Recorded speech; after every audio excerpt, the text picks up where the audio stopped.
ওই জন্যে যারা চালাক মেয়ে হয় ভাবিকে আপন করে রাখে।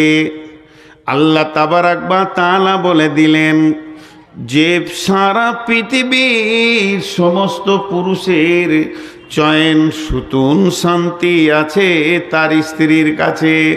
ওমিন আয়াতিহি আন খালাকালাকুম মিন আনফুসিকুম আজওয়াজান লিতাসকুনু ইলাইহা ওয়া জাআলা বাইনাকুম মাওয়াদ্দাতাও ওয়া রাহমা ইন্না ফি যালিকা লায়াতিল লিকাউমি ইয়াতাফাক্কারুন। দুটো আয়াত বললাম। এবারে এই দুজন কেমন করে দুনিয়াতে চলবে, স্বামী স্ত্রী কিভাবে চলবে, তারা কিভাবে দুনিয়া করবে। আগেকার জামানায় বিয়ে হলে পরে ওই দুইজনকে বিয়ে 3 দিন 4 দিন কি 5 দিন 10 দিন পরে কি বিয়ের 1 দিন 2 দিন পরে তাদের কাছে নানা আসতো কিংবা দাদা আসতো, দাদিজি আসতেন, নানিজি আসতেন। আর ওই দাম্পত্যকে দুইজনকে বসিয়ে দিয়ে ছোট ছোট ছোট ছোট করে জ্ঞান দিতেন।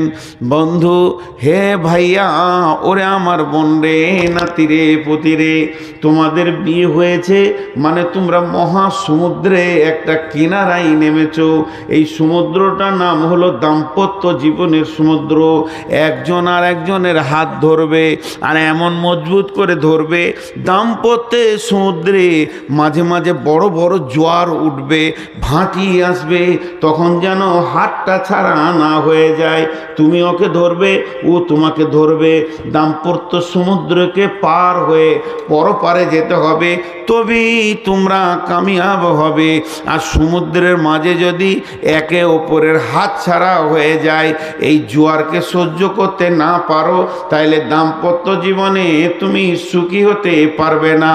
এইভাবে ছোট ছোট ছোট ছোট ছেলে মেয়েদেরকে জ্ঞান দেওয়া হতো। নাস্তাঈনুহু ওয়া নাস্তাগফিরুহু ওয়া নু'মিনু বিহি ওয়া নাতাওয়াক্কালু আলাইহি ওয়া নাউযু বিল্লাহি মিন শুরুরি আনফুসিনা ওয়া মিন সাইয়্যাতি আমালিনা ومن سيئات أعمالنا من يهده الله فلا مضل له ومن يضلله فلا هادي له وأشهد أن لا إله إلا الله وحده لا شريك له وأشهد أن محمدًا عبده ورسوله الذي أرسله بالحق بصيرًا ونذيرًا وداعيًا إلى الله بإذنه وسراجًا منيرًا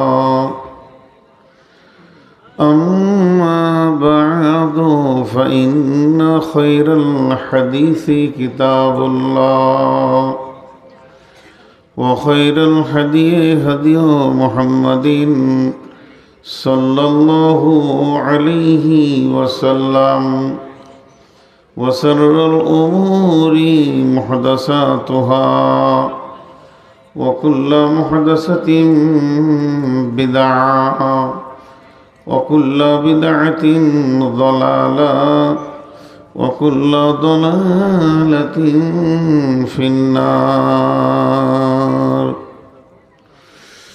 فقد قال الله تبارك وتعالى في كلامه المجيد وفرقانه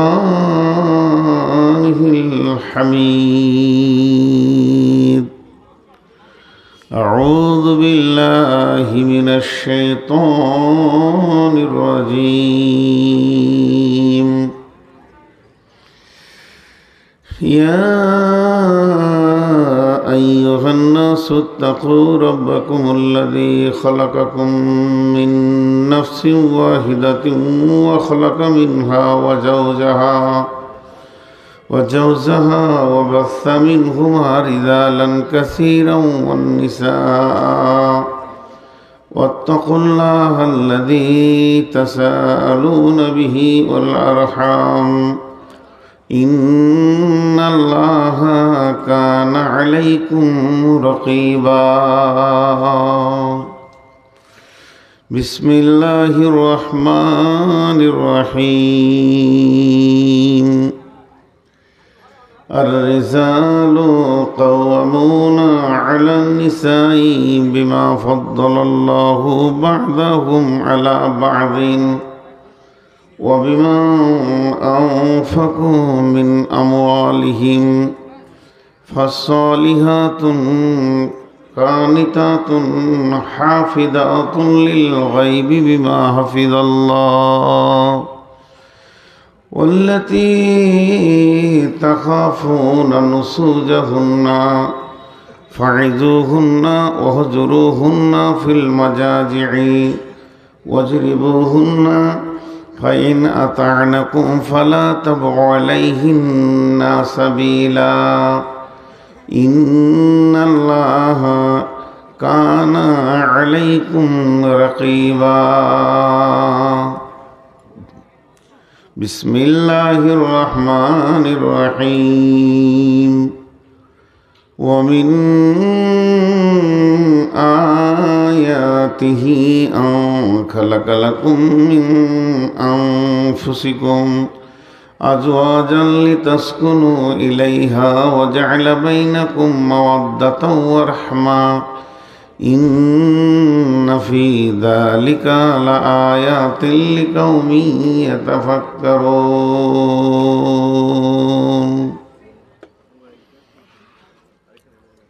চোখে দেখি কত দৃশ্য তবু নাহি ভয়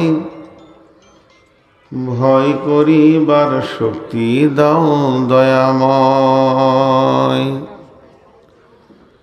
চোখে দেখি কত দৃশ্য তবু নাহি ভয় ভয় করিবার শক্তি দাও দয়াময় কারো পিতা কারো মাতা কারো স্ত্রী জন কাহারো সাদের সন্তান তাজিল জীবন হাতে ধরে রাখি করে তবু নাহি ভয় ভয় করিবার শক্তি দাও দয়াময় চোখের সামনে দেখি আছে আছে নাই মুখে পানি দিতে দিতে আপন বিদায় নেই এত দৃশ্য দেখার পরও তবু নাহি ভয় ভয় করিবার শক্তি দাও দয়াময়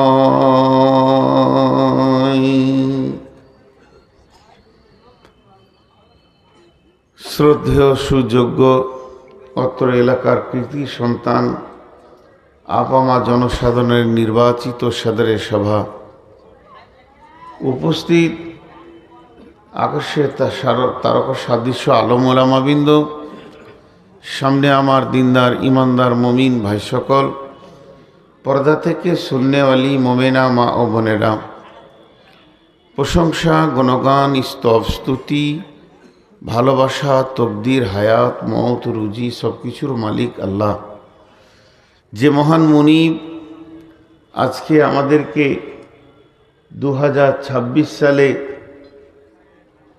25শে জানুয়ারি রবিবার দিবাগত রাত্রিতে চক মহরম জামিয়া হাবিবিয়া দারুল হাদিস মাদ্রাসায় ময়দানে এনে হাজির করে কিছু কোরআন ও হাদিসের শোনা বলার একটা মাহফিল বানানোর তৌফিক এনায়েত করেছেন সেই মুনিবের দরবারে একবার শুকরিয়া করি আলহামদুলিল্লাহ।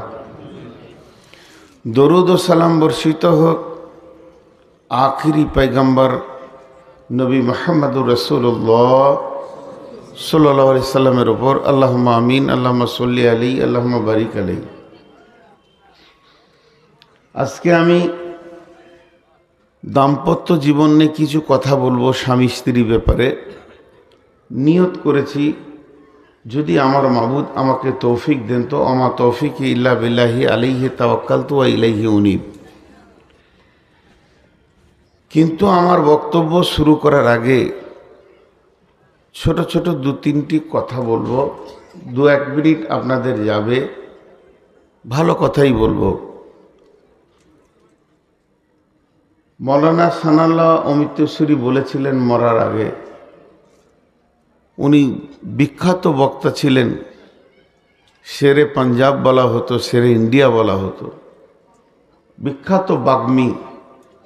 মরার আগে বলেছিলেন, আফসোস জীবনে বক্তব্যগুলো আমি মানুষকে দিয়েছি, এটাই ভুল হয়েছে, যদি গাছকে দিতাম তা কাজ হতো। আমার জীবনের টোটাল বক্তব্যগুলো মানুষের সামনে রেখেছি, যদি গাছ বা গরু ছাগলে রাখতাম তাহলে কাজ হতো। গোলাম মুর্তুজা মারা গেল, কয়েক কোটি টাকা দিয়ে মাদ্রাসা করেছে। উনি একবার আফসোস করে বলেছিলেন, আফসোস আমি মাদ্রাসা করেছি, যদি কলকাতা থেকে দিল্লি পর্যন্ত প্রতিটি স্টেশনে একটা করে পায়খানা করে দিতাম তা কাজ হতো। মানুষের ইজ্জত বাঁচত। কিছুগুলো জিনিসের আফসোস হয়। পৃথিবী বড় বিড়ম্বনা। বিড়ম্বনাটা 2 মিনিট বলবো আপনাদেরকে, 1 মিনিট পর, যে মানুষ নিত্য নতুন জিনিসকে গ্রহণ করছে। আমি আপনাদেরকে জ্ঞান দিতে আসিনি, তবু কিছু বলতে এসেছি, বলতে পারি, এই জন্য ডেকেছেন। ভুলও বলি, সবাই ধরে না। এই চেয়ার করা কি দরকার ছিল? এটা কোনো পরিবেশ হলো?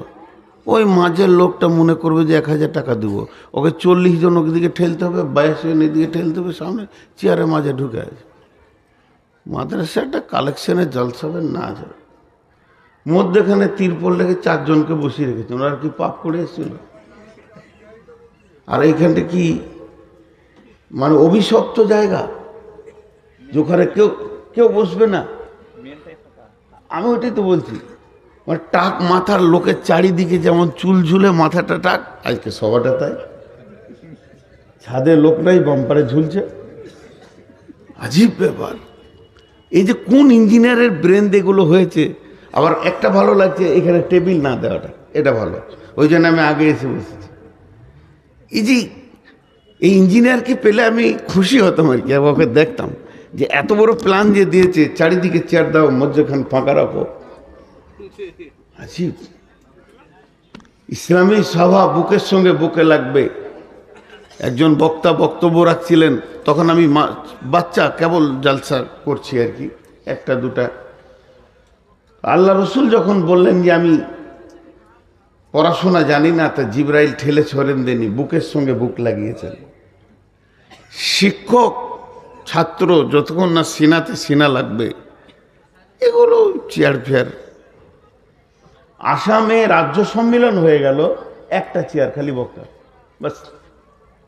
এমনি যারা আছে তারা নিচে বিছানা গদি করে দিয়েছে নিচে। এরা ভেবেছে হয়তো চেয়ার দিলে বেশি টাকা হবে, 1 টাকাও দেবে না। চেয়ারে বসে যে পাঠানরা, ও টাকা দেয়, উঠবি না। এগুলো একটা জিনিস। দ্বিতীয় নম্বর, পড়াশোনা হয়, এটা বলতে হবে। ছেলেটা আরবিতে খুব ভালো বলেছে, খুব ভালো বলেছে। শুধু ওকে একটা জিনিস ট্রেনিং দিতে হবে, যারা আহলে হক হয় তাদের আওয়াজ মিষ্টি হয়। বেরেলিরা খালি চিল্লাই, খামোকায় গাধার মতো চিল্লাবে বেরেলিরা, মানে চিল্লিয়ে ওরা জিততে চাইবে। হাদিস কোরআন সহি নেই। তা মিষ্টি ভাষায় ওই কটা বললে, যদি কোনো আরবের লোক থাকতো ওর কলজেতে দাগ পড়তো, কাচ কাচ করে পড়তো। বলছে কি ছেলেরা খুব ভালো বলেছে, কিন্তু এত চিল্লাইছে মনে হচ্ছে যে মেরে ওকে মজিদ ভরবে। তুই নামাজ পড়বি না, তোর বাপকে পড়াবো। এটা নয় ভাই, নামাজ পড়ো, মসজিদে চলো। এইটা 2-3টি কথা বললাম। এবার আমি আপনাদের অনেক পরিচিত। যতই করো হাই ফাই, তোমার কোনো উপায় নাই। আমি কত বলেছি আমার খালি পেটে সুগার 380, ভরা পেটে 500 ছুঁই ছুঁই, আমাকে 10টার পর দিয়েন না। ফার্স্টে ডাকলাম একজনকে ফোন করে, সে 2.5 ঘন্টা পর গিয়ে বলছে টিফিন হয়েছে। আহা, কলিজা ঠান্ডা হয়ে গেল। 2.5 ঘন্টা পর এখান থেকে গিয়ে বলছে একটা টিফিন হয়েছে। আমার জানটা শীতল হয়ে গেল। যা খোঁজ তো নিয়েছে, মরে গেলে মনে হয় কবরে এক থালা ভাতও দিয়ে আসবো। এটা হলো, আমি রুগী, আমাকে নিয়েন না। আমি একবার বলছি না, বারবার বলছি, নিয়েন না, নিয়েন না, নিয়েন না, নিয়েন না। আমি চলে গেলে যদি সভা ভেঙে যায়, তা আমাকে নিয়েন না। অন্য বক্তা নেন, অন্য বক্তা নেন, অন্য বক্তা নেন। যদি আমাকে দিতে পারেন 9টা, হার্ডলি 10টা নেন। আগামী বছর 1 ঘন্টা, আবার টাকা ডবল হবে। ওই দিক দিয়ে ঠিক আছে, যাতে মাতাল হলে তাল ঠিক আছে। মানে বয়স কম তো, অল্প দিনে করতে হবে খুব তাড়াতাড়ি। আমার বয়স বেশি নয়, কম। আমি বাকিটা গুনছি, গোড়ার দিক থেকে গুনিনি। মন যাবে নেবেন না, মন যাবে নেবেন না। আবার আগে লাগবে, ব্যাংকে লাগবে, পেছনে ঘোরার মতো আমার অবসর নাই। স্টেজ থেকে নেমে শেষ বক্তা, ক্যাশিয়ার চলে গেছে বিটির বাড়ি, এখনই সাপে কেটেছে, হসপিটালে আছে। 3 দিন ঘুরে বেড়াও, 4খানা জালসার কথা বললে হেসে শেষ হয়ে যাবে। আমার পাশে বসে ক্যাশিয়ারকে টাকা দিচ্ছে, এই বীরভূম জেলা আপনার পাশাপাশি, মোরারে এই নোলহাটে আশেপাশে, নাম করব না, সব টাকা দিয়ে স্টেজ থেকে নামবো। একজন বলছে হুজুর আমাদেরকে একটা ডেট দেন। 2 থেকে 3 মিনিট ওর সঙ্গে কথা বললাম, টাকা নাই, টাকা নাই, ক্যাশিয়ার নাই, ক্যাশিয়ার নাই। কী হয়েছে? ওর মেয়েকে সাপে কেটেছে, হসপিটাল গিয়েছে, কালকে আসবেন, টাকা পাবেন। বহুত ঘটনা জীবনে আছে। যাক, এই কথাগুলো বললাম কেন? এই এলাকাকে অনেক ভালোবাসি, এলাকার লোকও আমাকে ভালোবাসে, নাইলে কথাগুলো কেউ শুনতো না। এখন আমি আমার বায়ানের দিকে এগিয়ে যাচ্ছি। যতক্ষণ পারবো 12টা পর্যন্ত চালাবো, তারপর যদি পারি তা চালাবো, না পারি তা মাইক ছেড়ে দিয়ে চলে যাবো। এখনো টিফিন বাকি আছে। জি, তো আল্লাহ তাবারাক ওয়া তাআলার কালাম পাকের আয়াত থেকে যে কথাগুলো বলেছি, সকলে একবার আমার সঙ্গে বলেন সুবহানাল্লাহ। সবাই বলি, একটু জাগি, সুবহানাল্লাহ, আলহামদুলিল্লাহ, ওয়ালা ইলাহা ইল্লাল্লাহু, আল্লাহু আকবার। আল্লাহ আমাদেরকে শোনা বলার থেকে বেশি করে আমল করা তৌফিক দান করুন, আল্লাহুম্মা আমিন। আমি আপনাদের সামনে যে আয়াতগুলো পড়েছি, দাম্পত্য সমস্যার কিছু রয়েছে, সেগুলো সমাধান করার জন্যে। সমাধান তো সবই মালিক আল্লাহর, কিন্তু আল্লাহ তাবারাক ওয়া তাআলা যা কিছু এরাদা করেছেন, খালি বলেছে কুন ফায়াকুন, হয়ে যা, হয়ে গেছে। কিছু জিনিস আল্লাহ নিজের হাতকে ব্যবহার করেছেন, তাহলে কি ওই জিনিসগুলো খুব শক্ত? আল্লাহ বললে হতো না, তার জন্য ব্যবহার করেছেন? জি না, এটা মহাব্বত। তো যতগুলো জিনিস হাত দিয়ে ব্যবহার করেছেন, তার মধ্যে একটা হচ্ছে মানুষ। আল্লাহ মানুষকে বলছেন ইয়া আইয়ুহাল ইনসানু মা গাররাকা বিরাব্বিকাল কারীম আল্লাযী খালাকাকা ফাসাওয়াকা ফাআদালাক ফি আইয়ি সূরাতি মা শাআ রাক্কাবাক। আমি তোমাদেরকে উত্তম আন্দাজা দিয়ে, উত্তম অবয়ব দিয়ে, সুন্দর করে সাজিয়ে গুছিয়ে আমি তৈরি করেছি। মানুষ এত সুন্দরভাবে আল্লাহ বানিয়েছেন যে সেই আল্লাহ বলছেন কি হলো তোমাদের? কে তোমাদেরকে আমার কাছ থেকে গাফলত করে দিচ্ছে? কে সরিয়ে দিচ্ছে? আমার কাছে তোমরা আসছো না, বরং সব জায়গায় সময় দিচ্ছ, আমাকে দিচ্ছ না। তো এই মানুষকে আল্লাহ বানিয়েছেন। আমার বিষয় ওই দিকটা নেই। ওই আল্লাহ বলছেন ওয়া খালাকনাকুম আজওয়াজা ওয়া খালাকনাকুম আজওয়াজা। আমি জোড়া জোড়া সৃষ্টি করেছি, মেল ফিমেল, নারী পুরুষ, মহিলা পুরুষ, এই দুটি আমি সৃষ্টি করেছি। কিন্তু আমার সৃষ্টির ভিতরে কারিশমা কি? নারীর ভিতরে পেঁয়াস আছে, ও পিয়াস এত তৃষ্ণা আছে, ওই তৃষ্ণা মিটবে না। ওই তৃষ্ণার পানিটা আমি পুরুষের কাছে রেখেছি। পুরুষের ভিতরে পিয়াস আছে, পুরুষের ভিতরে তৃষ্ণা আছে, ওই পানিটা আমি মহিলার কাছে রেখেছি। একজন অপরজনের জন্যে পাগল হয়ে থাকবে। জোড়া সৃষ্টি করেছ সবার, তাই তো সুন্দর ধরা। একের লাগি অপরজনে হয় যে মাতোয়ারা। আমার সৃষ্টিটা এমন কারিশমা, একজন আরেকজনের জন্য পাগল, আরেকজন আরেকজনের জন্য পাগল। ওর কাছে ওর পিয়াস মিটবে না, ওর কাছে ওর পিয়াস মিটবে না, দুইজন আরেকজনের দিকে যাবে। এই পিয়াসটা কখনকার? মহিলার গুরুত্ব কত! মহিলা তো একটা সম্পদ। কোন বিজ্ঞানী বলেছে ওর মাথাতে হয়তো কিছু আছে, বেশিরভাগ বিজ্ঞানী তো মাথার ছিট থাকে, তো এর মাথায় ছিট আছে। ই বলেছে মহিলা মানুষ লয়, আর চামচিকি বাদুর কোনোদিন পাখি নয়, তিমি কোনোদিন মাছ নয়। এর হিসাব দেখো, ওর মাথা কোন দিকে গেছে।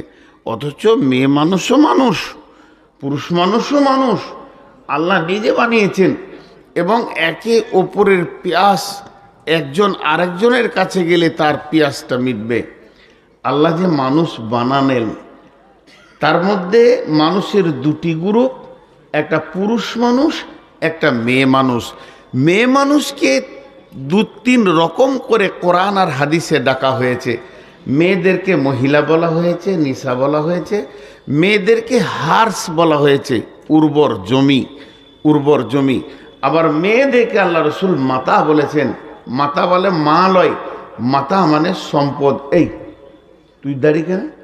তুই এত ছোট ছেলে, তোর মোবাইল আছে, বস বসে যা, তোকে রেকর্ড করতে হবে না। মাতা মানে মা নয়, মাতা মানে সম্পদ। একটু ধ্যান দেন, 5টা মিনিট আমি চেয়ে নিছি আপনাদের কাছে, ধ্যান দেন এদিকে। না আজকের এই বিষয়টা কি আপনাদের বিরক্ত লাগছে? একটু ধ্যান দেন, সবই নতুন হবে আপনাদের কাছে। মাতা মানে মা নয়, মাতা মানে সম্পদ। আর আল্লাহ রসুল বলছেন ও খায়রুল মাতাই দুনিয়া, সারা পৃথিবীতে যত সম্পদ আছে আপনি একদিকে রাখেন, হিরে চাঁদি চুনি পান্না সোনা দানা টাকা পয়সা রিং বাট রিয়াল যত যা আছে সব একদিকে করে দেন। তার থেকে দামি সম্পদ হলো নেককার বিবি, মারাতো সলিহা, ইমরাত নেককার বিবি। তো ইনি বললেন মাতা। তাহলে মহিলা আমাদের একটা সম্পদ, মহিলা আমাদের একটা সম্পদ। কেমন সম্পদ? জান্নাত তো জান্নাত, জাহান্নাম তো জাহান্নাম। জাহান্নাম কথাটার বিকল্প কিছু নাই, সেটা আগুন। গোটাটাই নেগেটিভে ভর্তি, পজিটিভ কিছু পাওয়া যাবে না। সেখানে মানুষ সুস্থতা বোধ করবে না, চিন্তিত থাকবে, অভাবে থাকবে। ওয়ালা ইগনি মিন জু, লা ইউসমিনু ওয়ালা ইগনি মিন জু। ক্ষুধার্ত অবস্থায় থাকবে, শরীরে পুষ্টি হবে না, জ্বলে যাব পুড়ে যাব, পেরেশান অবস্থায় জাহান্নামে থাকবে। মানে জাহান্নামে কোনো জিনিসটা ভালো নয়। পক্ষান্তরে জান্নাতে সমস্ত পজিটিভ থাকবে, নেগেটিভ থাকবে না। জান্নাতে পেশাবখানা নাই, জান্নাতে পায়খানা নাই, জান্নাতে ঝগড়া নাই, জান্নাতে টেনশন নাই, জান্নাতে অভাব নাই, জান্নাতে রোগ নাই। এই জিনিসগুলো জান্নাতে পাওয়া যাবে না। সমস্ত মন মতো সব কিছু পেয়ে যাবেন, এমন একটা জিনিস দেখতে পাবেন না না, যেটার কারণে জান্নাতে মন খারাপ হয়ে যাচ্ছে। মাল তো দূরের কথা, সাউন্ড পাবেন না। আল্লাহ বলেছেন কি? আল্লাহ বলছেন জান্নাত এমন একটা জায়গা, ফি জান্নাতিন আলিয়া লা তাসমাউ ফিহা লাগিয়া লা তাসমাউ ফিহা লাগওয়া ওয়ালা কিযাবা। সূরা নাবা এবং সূরা গাসিয়াতে দুইটি কথা দুই রকম বলেছেন। সেখানে একটা পজিটিভ, নোংরা সাউন্ড পর্যন্ত আসবে না। জান্নাত তো জান্নাত, জান্নাতের বিকল্প কোনো ভাষা নাই। জান্নাত তো জান্নাতি। ট্রেস দেওয়ার জন্য বলছি, জান্নাত তো জান্নাতি। আল্লাহ বানিয়েছেন, একটা খুঁত বার করতে পারবেন না। তাহলে জান্নাতে গেলে মন শান্তিতে থাকবে না অশান্তিতে? জিজ্ঞেস করলাম তো, এবার উত্তর দেন। শান্তি না অশান্তি? কিন্তু ভেজাল কোথা? ওই জান্নাতি আদমকে ভালো লাগছে না, মন যেন উদাস উদাস, মনে শান্তি নেই। কিসের অভাব ছিল জান্নাতে? জি, এই জিনিসটা আল্লাহকে কি বলতে হবে? আল্লাহ বুঝতে পারবে না। আল্লাহকে বলতে হবে না, আল্লাহ বুঝবেন। সেই জান্নাতে একটা জিনিস নেই, সঙ্গিনী নেই। সঙ্গিনী নেই। শরীরের ভিতরে একটা তরঙ্গ আছে, যে তরঙ্গ মানুষের শরীরে ঠিক টাইমে চলে আসবে, আল্লাহকে দরখাস্ত দিতে হবে না। সেই তরঙ্গটা যখন আসবে, পুরুষের কি নারী, তার চাল চলন, চোখ, উঠা বসা সব আলাদা ভঙ্গি হয়ে যাবে। সে যেন পিপাসিত হয়ে গেছে, এখন তার পানির দরকার, কিছু একটা চাইছে। হযরতে আদম জান্নাতে যখন একত্ববোধ করতে শুরু করলেন, মনের ভিতরে উদাসীন, মন যেন ঠিক কাজ করে না, মনের মিল নাই। আমার রব বুঝে নিয়েছেন, আদম রে তোমার কি দরকার আছে এটা আমি আল্লাহকে বোঝানোর দরকার নাই, আমি বুঝে নিয়েছি। আদম ঘুমের অবস্থায় ছিলেন। আদমের বাম পাঁচলি হাড্ডি থেকে নিয়ে, আবার কোরআনে দুইবার বলেছে আত্মা সম্পৃক্ত, আত্মা সম্পৃক্ত আত্মীয়, এটাকে দিয়ে আল্লাহ একটা সুন্দর মহিলাকে বানালেন, হযরতে হাওয়া আলাইহিস সালাম। তিনি বিশ্ব সুন্দরী ছিলেন, তিনি জান্নাতের রমণী, তিনি পৃথিবীর মাটির রমণী নয়। এই রমণীটা মুর্শিদাবাদের মাটিতে, বর্ধমানের মাটিতে, দুনিয়া নামে গ্রহতে প্রথম আসমানে, দ্বিতীয় আসমানে, তৃতীয় আসমানে বা সিদরাতুল মুনতাহাতে তাকে বানানো হয়নি। তার সৃষ্টিটা হচ্ছে, তার জন্মটা হচ্ছে জান্নাতের ভিতরে। ওই রকম সুশ্রী সুন্দরী রমণী আদম ঘুম থেকে উঠে দেখছে আমার পাশে কে বসা। আদম দেখি হেসে দিয়েছে। দুটো কাজ করেছিল আদম, একটা হেসেছিল আর হাতটা নিয়ে গেছিল। এমন কি জিনিস দেখলে আদম হেসে দিলে? জান্নাতে আরো কত কি ছিল, দেখে না দেখে ওটাকে দেখে হাসলে কেন? হাসিরই জিনিস, হাসিরই জিনিস। হাতটা আগে বাড়াতে গেছে, আল্লাহ বলছে ও রুকো,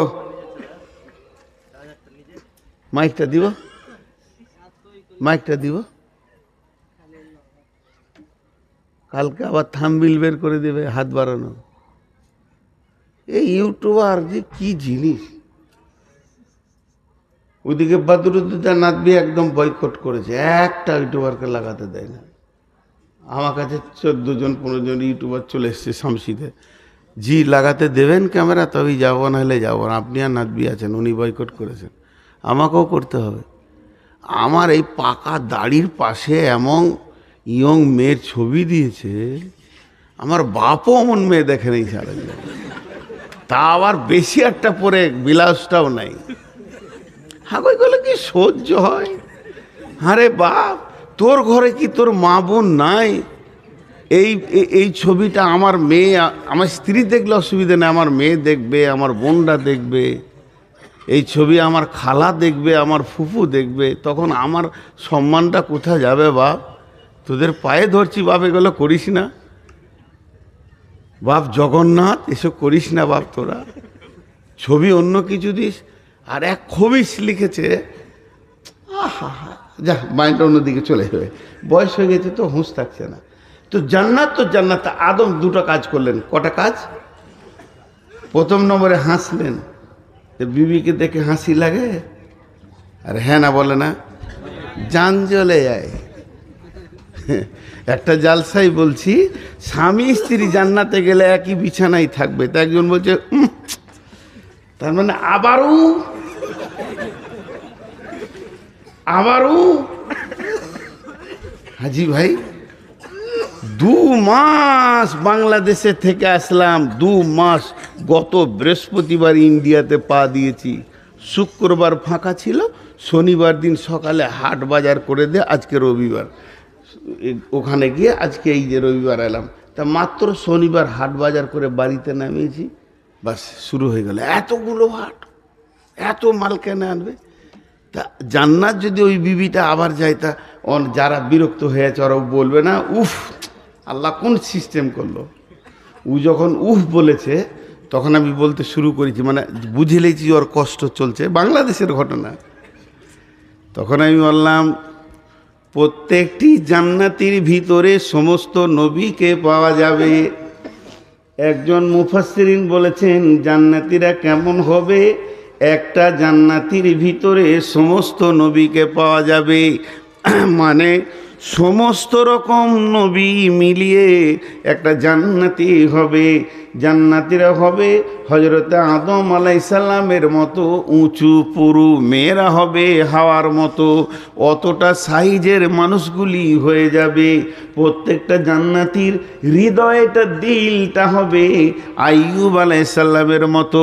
প্রত্যেকটি জান্নাতির বাহ্যিক চেহারাটা হবে হযরতে ইউসুফ আলাইহিস সালামের মতো। প্রত্যেকটি জান্নাতির চরিত্র হবে নবী মুহাম্মদুর রাসূলুল্লাহ সাল্লাল্লাহু আলাইহি ওয়াসাল্লামের মতো। মানে সমস্ত নবীর ভিতরে যত গুণ ছিল, একটা জান্নাতের ভিতরে অত গুণ থাকবে। এলান সালামান সালামা, তখন নিঃশ্বাসটা ভালো করে ফেললে, যাক তাহলে জানটা বাঁচবে, নাহলে ভেজাল হয়েই থাকবে আর কি। মেশিন তো কথা বলার মেশিন। একজন বিজ্ঞানী বলেছে যে একটা পুরুষ সারা দিনে 2500 থেকে 2500টা শব্দ ব্যবহার করে, সারা দিনে শব্দ ব্যবহার করে, আর একটা নারী 3500 থেকে 5000 শব্দ ব্যবহার করে। চিন্তা করেন কত বড় মেশিন কথা বলার। তো এই জিনিস হচ্ছে, তা আল্লাহ তাবারাক ওয়া তাআলা আদম আলাইহিস সালামের পাশে যখন হাওয়াকে নিয়ে এলেন, তা আদম দেখি ফিক করে হাসছে। হাসি তো লাগবেই তোকে, একা আছে, বন্ধু বান্ধবও নাই, বান্ধবীও নাই, বিবিও নাই, একাকি ভালো লাগে। পুরুষ এমন একটা মানুষ এমন একটা প্রাণী যাকে বলা হয়েছে মানুষ সোশ্যাল, সমাজ নিয়ে সামাজিক প্রাণী। সমাজ ছাড়া চলতে পারবে না। মানুষকে একা যদি কোনো বিলে দাঁড় করিয়ে দেওয়া হয়, হতাশা হয়ে মারা যাবে। সামাজিক প্রাণী। আর দ্বিতীয় কাজ কি করতে গেছে? হাতটা দিতে গেছে হাওয়ার গায়ে। তা আল্লাহ বলছে ওই রুক, বিয়ে পড়াই আগে। তার মানে পুরুষের এটা নিচার আছে, এটা নিচার আছে। নাহলে আমি এখানে যখন জালসায় আসছি তো দেখছি জোড়া জোড়া ঘুরছে, এখানে 2-3টে জোড়া দেখলাম। তা মনে মনে করলাম তোরা তো জোড়া থাকবি রে, আজকের যে সুযোগ পেয়েছিস জোড়াটা না থাকবি তো কবে থাকবি বল? আমি কেন ডিস্টার্ব করবো? আমি বুড়া, আমার দাড়ি পেকে গেছে, আমি চোখ মুজে চলেই গেলাম। বোরখা পরে কানে এমনি করে কথা বলছে। হাওয়া আদমে বলেছিল কিনা আল্লাহ জানে। তো এখানে দেখলাম যে এইভাবে কথা বলছে। আল্লাহু আকবার। এরপরে আল্লাহ বলছেন ইয়া আইয়ুহান নাসু তাকু রাব্বাকুমুল্লাযী খালাকাকুম মিন নাফসিন ওয়াহিদাতিন ওয়া খালাকা মিনহা যাওজাহা ওয়া বাসতা মিনহুমা রিজালান কাসীরা ওয়াত্তাকুল্লাহাল্লাযী তাসাআলুনা বিহি ওয়াল আরহাম ইন্নাল্লাহা কানা আলাইকুম রাকিবা।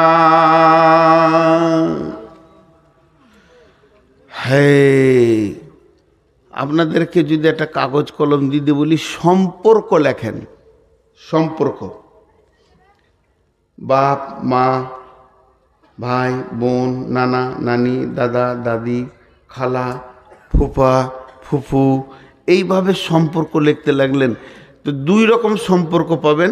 একটা সম্পর্ক হচ্ছে ব্লাডের, রক্তের, একটা হচ্ছে বৈবাহিক, বিয়ে করার পর। তিনটে আত্মীয়তা আছে দুনিয়াতে, একটা বিয়ের আত্মীয়, আর একটা আত্মীয় হচ্ছে রক্তের, আর একটা আত্মীয় হচ্ছে বন্ধু বান্ধব, এটাও আত্মীয়, বন্ধু আত্মীয়। তিনটে আত্মীয় আছে। লিখতে লিখতে এক পাতা লিখে দিলেন। প্রথম সিরিয়াল নম্বর আত্মীয় কি? স্বামী স্ত্রী। মালাই জি না, স্বামী স্ত্রী। প্রথম সম্পর্ক স্বামী স্ত্রী। আর এই স্বামী স্ত্রীর সম্পর্কটা জন্ম নিয়েছে জান্নাতের ভিতরে।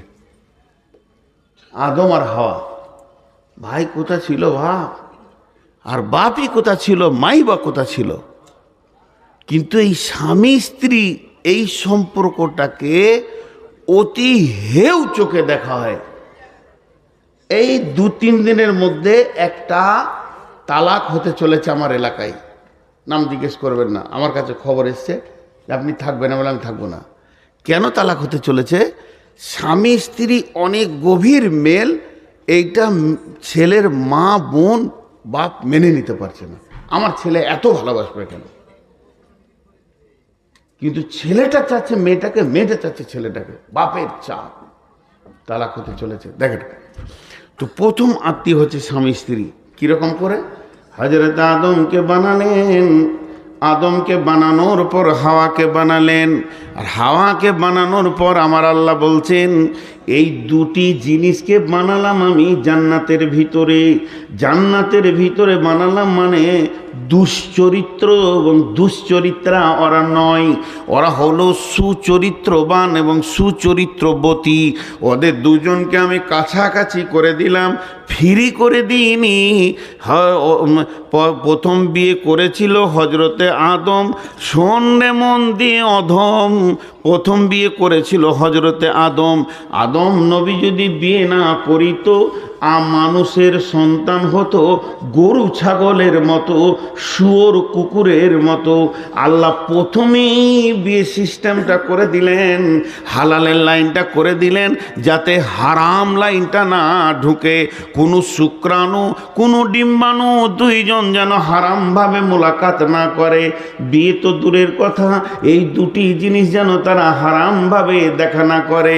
ওলা তাকারাবুজ জিনা, এখানে লিখেছেন খবরদার তুমি শুক্রাণুটাকে হারাম জায়গায় পৌঁছে দিও না, যেখানে হারাম ডিম্বাণু রয়েছে। বাচ্চাটা অবৈধ তৈরি হয়ে যাবে। এই জায়গাটাকে বন্ধ করার জন্যে, ওই জায়গাটা কেটে দেওয়ার জন্যে আল্লাহ আদমের বিয়ে দিয়ে হাওয়াকে তার কোলে তুলে দিলেন। সুবহানাল্লাহ। আল্লাহর কি কারিশমা! আল্লাহ বলছেন আমি আত্মা থেকে বানালাম, আমি আদমের আত্মা সম্পৃক্ত থেকে বানালাম। তো আত্মা থেকে বানালো মানে এখানে আর একটা জিনিস আমি বলে নিব, একটা দেহ একটা আত্মা, দেহ তৈরি হয়েছে মাটি থেকে, দেহ ধ্বংস হবে মাটিতে। আত্মা তৈরি হয়নি, আত্মা এসেছে আল্লাহর কাছ থেকে, আত্মা ফিরে যাবে আল্লাহর কাছে। তো পৃথিবীতে আমার যত আত্মীয় আছে সব তৈরি হয়েছে আমার দেহের সাথে সম্পর্ক, আর স্বামী স্ত্রীর সম্পর্ক হচ্ছে আত্মার সঙ্গে। আমি যার রক্তে জন্ম নিয়েছি তার দেহের সাথে আমার সম্পর্ক আমার বাপের, আমার মেয়েটা আমার রক্তে জন্ম নিয়েছে তার সাথে আমার সম্পর্ক হলো দেহের সাথে সম্পর্ক, রক্তের সম্পর্ক, দেহের সঙ্গে সম্পর্ক। দেহ যেমন লণ্ড ভণ্ড ভেঙে চুরমার হয়ে মাটি হয়ে যাবে, এ আত্মীয়তাগুলো মাটি হয়ে যাবে। আর স্বামী স্ত্রীর সম্পর্কটা হয়েছে আত্মা থেকে, মিন নাফসিন ওয়াহিদাতিন, মিন নাফসিন ওয়াহিদাতিন ওয়া খালাকা মিনহা যাওজাহা।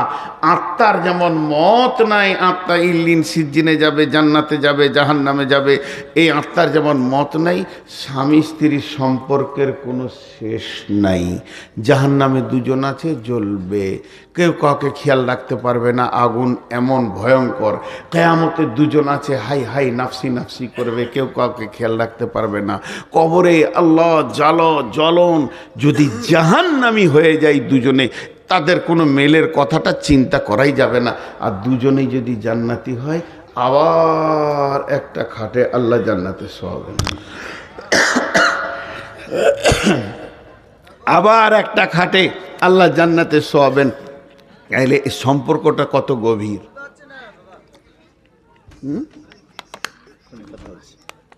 না না, তাহলে আমি যাই। হ্যাঁ, আমিও শুনতে যাই। কানারা দু মা বিটি নাই, ঘরে একটা বুড়ো ছিল, সেও নাই, চারজন এসেছিল, সেও পালিয়ে গেল। এরপরে এরা যাবে, শেষকালে আমি থাকবো। এটা কপাল। গায়ে হাত বলি দিয়ে চলে গেল। আমার ওস্তাদ বলতেন, সিরাজুল কানা তু থাক, রাত থাকলো আর মাইক থাকলো। কানা তো দেখতে পেছে না কে আছে না আছে, জলসা করে যা। ও ভাবছে 40 লাখ লোক বসে আছে, কেউ নাই, সব ঘর চলে গেছে। এই চোখওয়ালা লোক কি এই কাজ করতে পারে ভাই? তাহলে আত্মা থেকে বানালো। একটু আগেই চলেন, মিন নাফসিন ওয়াহিদাতিন ওয়া খালাকা মিনহা যাওজাহা। আল্লাহ বলছেন, ওয়া বাসসা মিনহুমা রিজালান কাসীরান ওয়ান নিসা ওয়াত্তাকুল্লাহাল্লাযী তাসাআলুনা বিহি ওয়াল আরহাম ইন্নাল্লাহা কানা আলাইকুম রাকিবা। আল্লাহ তাবারাক ওয়া তাআলা বলছেন, তুমি ওই আল্লাহকে ভয় করো যার নামে তোমরা ভিক্ষা করো, যাচঙ্গা করো এবং আত্মীয়তা ব্যাপারে সতর্কতা অবলম্বন করো। নিশ্চয় আল্লাহ তোমাদের ব্যাপারে সচেতন। তাসাআলুনা বিহি ওয়াল আরহাম ইন্নাল্লাহা কানা আলাইকুম রাকিবা। যারা আত্মীয় আছে তাদের সাথে সম্পর্ক ভালো রাখো, সম্পর্ক ছিন্ন করিও না। এগুলো আল্লাহ বানিয়েছেন। পৃথিবীর বুকে আল্লাহ আত্মীয়তাটা বানিয়েছেন, এ ব্যাপারে তোমাদেরকে সতর্ক থাকতে হবে। একটা হলো হাক্কুল ইবাদ আর একটা হলো হাক্কুল্লাহ। হাক্কুল্লাহর সব থেকে বড় ইবাদত হচ্ছে নামাজ পড়া। হাক্কুল্লাহর যতগুলো ইবাদত আছে সব থেকে বড় ইবাদতের নাম হচ্ছে সলাত পড়া। আর সলাতের ভিতরে সব থেকে কঠিন হচ্ছে ধ্যান রাখা। আর হাক্কুল ইবাদ যতগুলো আছে সব থেকে বড় ইবাদত হচ্ছে আত্মীয়তাকে গছিয়ে রাখা, সব আত্মীয়কে রাখা। কিন্তু এর ভিতরে কঠিন হচ্ছে আত্মীয়ের মনকে ঠিক রাখা। দেখবেন, যে বোনটার পেছনে আপনি বেশি খরচা করবেন, মহব্বত করবেন, যাকে বেশি সময় দেবেন, ওই বোনটার সাথেই আপনার রাগারাগি।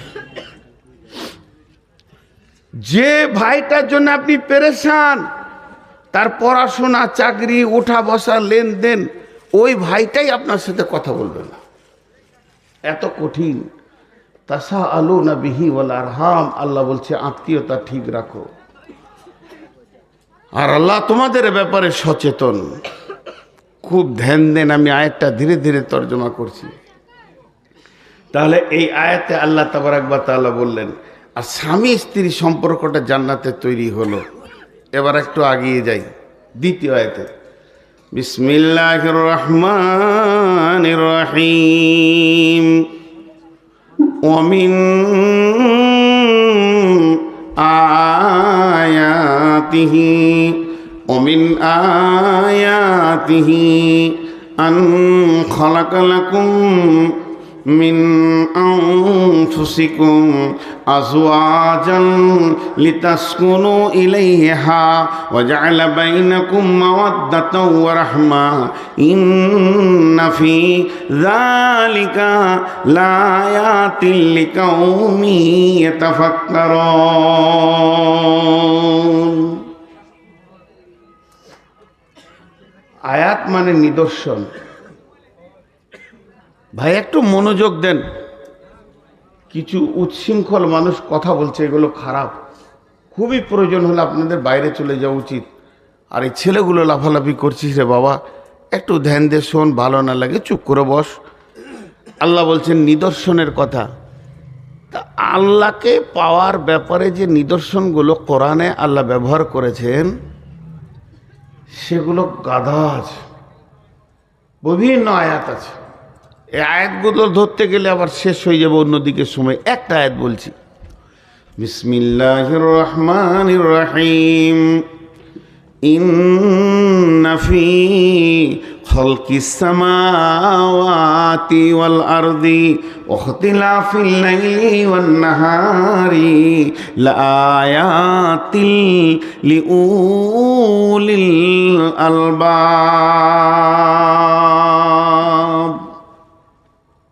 এরকম অনেক আয়াত পাবেন, কোরআনে অনেক আয়াত পাবেন। আফালা ইয়ানজুরুনা ইলাল ইবলি কাইফা খুলিকাত ওয়া ইলাস সামাই কাইফা রুফিয়াত ওয়া ইলাল জিবালি কাইফা, অনেক আয়াত পাবেন। এই আয়াত আল্লাহ কি বলেন? নিশ্চয়ই সৌরজগৎ সৃষ্টি করার ব্যাপারে, আসমানে যা ঝুলছে, যা দৌড়ছে, নক্ষত্র, তারা, প্লুটো, নেপচুন যা রয়েছে, মঙ্গল, বুধ গ্রহ, সৌরজগতের সৃষ্টি দেখে এবং জমিনকে সত্যবক আমি বানিয়েছি, জমিনের ভিতরের কারিশমাকে দেখে এবং দিবারাত্রির যে পরিবর্তনটা হতে রয়েছে, রাত দিনের পেছনে দৌড়ছে, দিন রাতের পেছনে দৌড়ছে, কিয়ামত পর্যন্ত কেউ কাউকে ধরতে পারবে না, দ্রুত গতিতে দৌড়ছে। সূরা ইয়াসিনে আল্লাহ বলছেন এইগুলো যখন জ্ঞানী ব্যক্তিরা দেখবে তো ওই জায়গাতেই আমাকে খুঁজে পেয়ে যাবে। লিউল আয়াতিল লিউলিল আলবাব। আলবাব মানে হচ্ছে জ্ঞানী সম্প্রদায়। জ্ঞানী সম্প্রদায়রা এর ভিতর থেকে আমাকে খুঁজে পেয়ে যাবে। জি ভাই, একটু ধ্যান দেন। তোমার জ্ঞান আছে, আল্লাহকে দেখো। আল্লাহকে তো দেখা যায় না, বলে আল্লাহর নিদর্শন দেখে তুমি আল্লাহকে বিশ্বাস করো। কত আর বলবো, কত আর বোঝাবো। জি, তা আল্লাহ বলছেন তোরা অনেক দেখেছিস আমার নিদর্শন। আমার নিদর্শন দেখতে দেখতে তোদের জ্ঞানের ভান্ডার বেড়ে গেছে। আমি তোদেরকে জ্ঞান দিয়েছি, তবে একটা সুপ্ত আমার নিদর্শন তোদেরকে ধরিয়ে দিচ্ছি, হয়তো ওদের খেয়াল আছে কি না নাই। ভাই মোবাইলের লাইটটা বন্ধ করেন। আপনি ইচ্ছা করে আমাকে জ্বলাচ্ছেন, বুঝতে পারছি। এটা আপনার করা উচিত হয় নাই, আল্লাহ মাফ করবে না। কিন্তু আপনি জানেন যে আমি মোবাইলে লাইট নিতে পারি না, তারপরও আপনি দিচ্ছেন। তা এদেরকে শুনতে দেন। আপনাকে বিরক্ত লাগছে, বাড়ি চলে যান। আপনি নিয়ত করছেন যে তোকে ঠান্ডা করে ছাড়বো, তোর করা কী দরকার আছে? আমি রুগী মানুষ, আস্তে আস্তে করে বলছি, আপনার হিংসা করা কী দরকার আছে? লালগোলা এলিয়ায় এমন একটা বাচ্চা নাই যে জানে না নূর মোহাম্মদ ইন্ডিয়া নিতে পারে না। তো এবার সুপ্তভাবে লুকানো আছে, সেটাকে আল্লাহ খুঁচে বের করে দিয়ে বলছে দেখ আর একটা নিদর্শন কি। ওমিন আয়াতিহি আন খালাকা লাকুম মিন আনফুসিকুম আজওয়াজান লিতাসকুনু ইলাইহা ওয়া জাআলা বাইনাকুম মাওয়াদ্দাতা। আমার নিদর্শনের ভিতরে আর একটা নিদর্শন দেখ, লম্বাভাবে তোরা দেখতে দেখতে চল, গোটাটাই দেখতে পাবি। আমি পুরুষের আত্মা সম্পৃক্ত থেকে তার বিবিকে আমি বানালাম। শুধু বানালাম এটাই নয়, দুইজনের ভিতরে বিরাট বড় পিপাসার মরুভূমি বানালাম। একজন আর একজনের কাছে যখন চাঞ্চল্য হয়ে যাবে, তারা চলে যাবে একজন আর একজনের কাছে। লিতাসকুনু ইলাইহা, পৌঁছানোর পরেই পরে আল্লাহ ওদের দুজনকে পিপাসার পানি দিয়ে শান্তি করে দেবে, আর ওর চাঞ্চল্যকে ঠান্ডা করে দিবে। পুরুষের উগ্রমতি ঠান্ডা হবে, মেয়েদের উত্তালটা ঠান্ডা হয়ে যাবে। আর ওই দুইজনের যখন দৈহিক সম্পর্কে মাখামাখি করবে, তখন আমি ওদের ভিতরে রহমত বর্ষণ করব। ওয়াজআলা বাইনাকুম মাওয়াদ্দাতাও ওয়া রাহমা। এই রহমতের দাবিদার, রহমতের মালিক একজনই, সেটা আল্লাহ। যাকে ইচ্ছা দেবেন, যাকে ইচ্ছা দেবেন না, সেই দানটা আপনি তাদের মধ্যে দিব। আর আমি এ কথাটার ব্যাপারে পৃথিবীর বুকে যত গবেষণালয় রয়েছে, যেখানে বিজ্ঞানীরা বসে রয়েছে, তাদেরকে আমি চ্যালেঞ্জ দিলাম, ইন্না ফি যালিকা লাআয়াতিন লিকাউমিন ইয়াতাফাক্কারুন। বার করো আমি কি করে বানিয়েছি, আত্মা থেকে কি করে বানিয়েছি, তুমি বার করো। চ্যালেঞ্জ কিয়ামত পর্যন্ত। পশ্চিম দিকে সূর্যটা পারবে উঠে যাবে, কিন্তু তুমি এর সূত্র বের করতে পারবে না। আর দুইজন দুইজনের জন্য পাগল, এটা তুমি বার করো। কত বড় তুমি বিজ্ঞানী হয়েছে, তোমার জ্ঞানের বহর কত হয়েছে, তুমি একবার বার করে দেখিয়ে দাও। পারবে না। আমি এটা আল্লাহ বানিয়েছি, এর ভিতরে সুপ্ত মহব্বত ভরা আছে, আর এত গভীর আছে, একজন আর একজনের জন্য পাগল।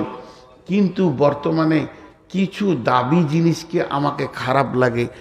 মেয়েরা, বেশিরভাগ বোনেরা, ভাইয়ের বোনেরা এসে একটা দাবি করে, এটা আমার রক্তের ভাই, আমার মায়ের পেটের ভাই, আমার বাপের ঔরসের ভাই, একই বাপের ঔরসে একই মায়ের পেটে আমরা 4 বোন 4 ভাই হয়েছি। তুই তো পরের মেয়ে এখানে বউ হয়ে এসেছিস, আমার ভাইয়ের ওপরে আমার দাবি বেশি। এটা সব থেকে মারাত্মক ভুল। একটা নারীর তার ভাইয়ের ওপরে যে দাবিটা আছে, আর একটা নারী তার স্বামীর ওপরে দাবি লাখো গুণে বেশি। তুই তো ভাই বলছিস, 3 দিন পর ভাই আর বোন থাকবে না মরে গেলে, কিন্তু জান্নাতে গিয়েও তোর ভাবি স্বামী বের করে নেবে। তখন কি করবি? লাল চুলকে বেড়াবি? বোনেদের আচরণ এত খারাপ ভাবিদের সঙ্গে, ওরা থাকে পরের ঘরে, আর 3 দিন যদি বেড়াতে আসে আর মা বাপ যদি বেঁচে থাকে এই হালাত আসে, তো ভাবি গলার জানকে জ্বালিয়ে শিকে পুড়ে ভরিয়ে কাবাব বানিয়ে দিয়ে মায়ের ঘর যায়, আবার শ্বশুর বাড়ি যায়। এটা সবারই। ও যে কাবাব বানাচ্ছে ওর ভাবিকে, ওর ননদ ওকে বানায়। চ্যানেল ওরা ঠিক রেখেছে। আমার বাড়ির পাশে বিচার করছে বোন, ভাইকে বলছে, মা বাপকে ভালোবাসবি, নাহলে জান্নাত যাবি না। কোরআনে আছে মা বাপ যেন না করে। আমি শুনছি, আহা, এত বড় বায়ান কে দেয় রে? আমি বক্তাও পারবো না। যার তার কথা শুনে মা বাপকে কষ্ট দিই না। যার তার বলতে কে? ভাবিটাই দিয়ে মা বাপকে কষ্ট দিই না। আর 2 দিন পরে শোনা গেল ওই ভদ্র মহিলা যে ওর ভাইকে জ্ঞান দিয়ে গেল বেড়াতে সেরাতে, ও 3 মাস নিজের শাশুড়িকে বাড়ির বারান্দায় উঠতে দেয়নি। কি ডেঞ্জারাস জিনিস চলছে পৃথিবীতে, কি ডেঞ্জার জিনিস চলছে। মেয়েগুলো বোকা। ওই যে মেয়েটা ওর ভাইকে বলে গেল মা বাপ মরে গেছে, এখন পৃথিবীতে ভাই ভাবি আছে, ভাই ভাবির ঘর আসবে। কিন্তু মা বাপ মরে গেলে ওর মা বাপ আবার তৈরি হচ্ছে। তার মানে কি, আমি কি বলতে চাইছি, ভাতিজা ভাতিজি এগুলো তো মা বাপের জায়গা, স্থলভূষিত। আমি যদি বকি, আমার বেটা আমাকে বলবে না বাপ ফুফু এসছে একদিন বেড়াতে, অমন বললে হবে না, কারণ ও বাপের জায়গাটা দখল করছে ওর। ওইদিকে পাঠাবো, এখানে কি পাঠাবো, কিটা পাঠাবো? আরে ভাই উঠে যাচ্ছ কেন, বলো কি পাঠাবো? ওই জন্যই তো স্বামী স্ত্রী বায়ান করি না, মাথা গরম হয়ে গেল ঘর চলে গেল। আর বউটা এসছে জালসা শুনতে, বলছে পাঠা, এখানেই পাঠা, এইখানে। নসিব কোথা রাখি ভাই আমার, ফোন করছে তোর এই হেতিয়াত হচ্ছে না যে কোথা ফোন করছি। আর আমি হচ্ছি সব থেকে বদমাস বক্তা, এই কথাগুলো শুনি আমি। আবার আমি ওই চোখ মুজে বায়ান করতে পারি না, আমি নিজে বুঝি তারপর লোককে বলি। আপনাদের খারাপ হলো। এই বোনগুলো কি ক্ষতি করলো জানেন? বাপের ভিটাতে আগুন লাগিয়ে দিয়ে চলে গেল। কারণ ওই ভাবির পেটে যেগুলো হচ্ছে, ওর ভাতিজি ভাতিজা ভাইপো ভাইজি যেগুলো হচ্ছে, ওদেরকে ভাবি বলবে তোর ফুফি আমার জান জ্বলিয়ে দিয়েছে রে, আমার ভিতরটা জ্বালিয়ে দিয়েছে। তোর আব্বা ভালোবাসতো, কিন্তু তোর বড় ফুপু ছোট ফুপু যখন আসতো তখন তোর আব্বার হাতে মার খেয়েছি, এমন এমন কথা বলতো। এদের মিজাজ তৈরি হলো আমার মায়ের জান জ্বালিয়েছে আমার ফুফি। তো যখন ফুফি আসবে, টোটো থেকে নামবে, ভাতিজাকে বলে বাপ সালাম আলাইকুম, বাপ হলো হলো যাও, সালাম ফালাম পরে হবে। ছেলে এত গরম কেন? ও জানে যে আমার মায়ের জান জ্বালিয়েছে, এটা আমার মায়ের দুশ্মন। জীবনের মতো বাপ মায়ের ভিটা ভুলে যেতে হবে, এটা বুঝে না। আমাকে দিয়েছে, বিয়ে করে 1 সপ্তাহ হয়নি, সম্পর্কে দাদু হলো, দুজনকে বসিয়ে কত কথা বললো, জ্ঞানের কথা সব। এরকম হবে তুই সহ্য করবি, এরকম হবে চলবি, জ্ঞানের কথা বলতো। মানুষে বলেছে, এখন আল্লাহ বলছেন বিসমিল্লাহির রহমানির রহিম আর রিজালু কাওয়ামুনা আলান নিসাই বিমা ফাদ্দালাল্লাহু বা'দাহুম আলা বা'দিন ওয়া বিমা আনফাকু মিন আমওয়ালিহিম ফাসসালিহাতুন কানিতাতুন হাফিজাতুন লিল গায়বি বিমা হাফিজাল্লাহ ওয়াল্লাতী তাখাফুনা নুশুজাহুন্না ফাইজুহুন্না ওয়াহজুরুহুন্না ফিল মাজাজি'i ওয়াজরিবুহুন্না ফাইন আতানাকুম ফালা তাবগু আলাইহিন্না সাবিলা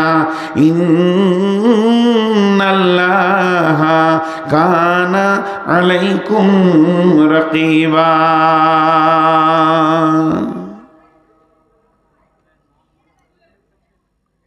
জি আল্লাহ দিচ্ছেন। নসিহতটা দাদার নয়, দাদিজির নয়, নানিজির নয়, নানার নয়, নসিহতটা আল্লাহর। আল্লাহ তাবারক ওয়া তাআলা বলছেন, হে নারীকুল, ওরে মহিলারা, মহিলাদেরকে আগে বলছে তোমাদের জন্য আমি পুরুষকে তোমাদের অভিভাবক বানিয়ে দিলাম। তোমরা জীবনটাকে পৃথিবীতে ধীরে ধীরে ধীরে ধীরে ক্ষয় করবে, অতিবাহিত করবে, জীবনকে তুমি পার করবে। খবরদার স্বাধীন হয়ে জীবনকে পার করিও না। তুমি পরাধীনতা অবস্থায় তুমি অধীনস্থে জীবন কাটাবে, তোমার স্বামীর অধীনস্থে জীবনকে কাটাবে। মেয়েরা চারটা পুরুষের অধীনস্থে জীবন কাটাবে।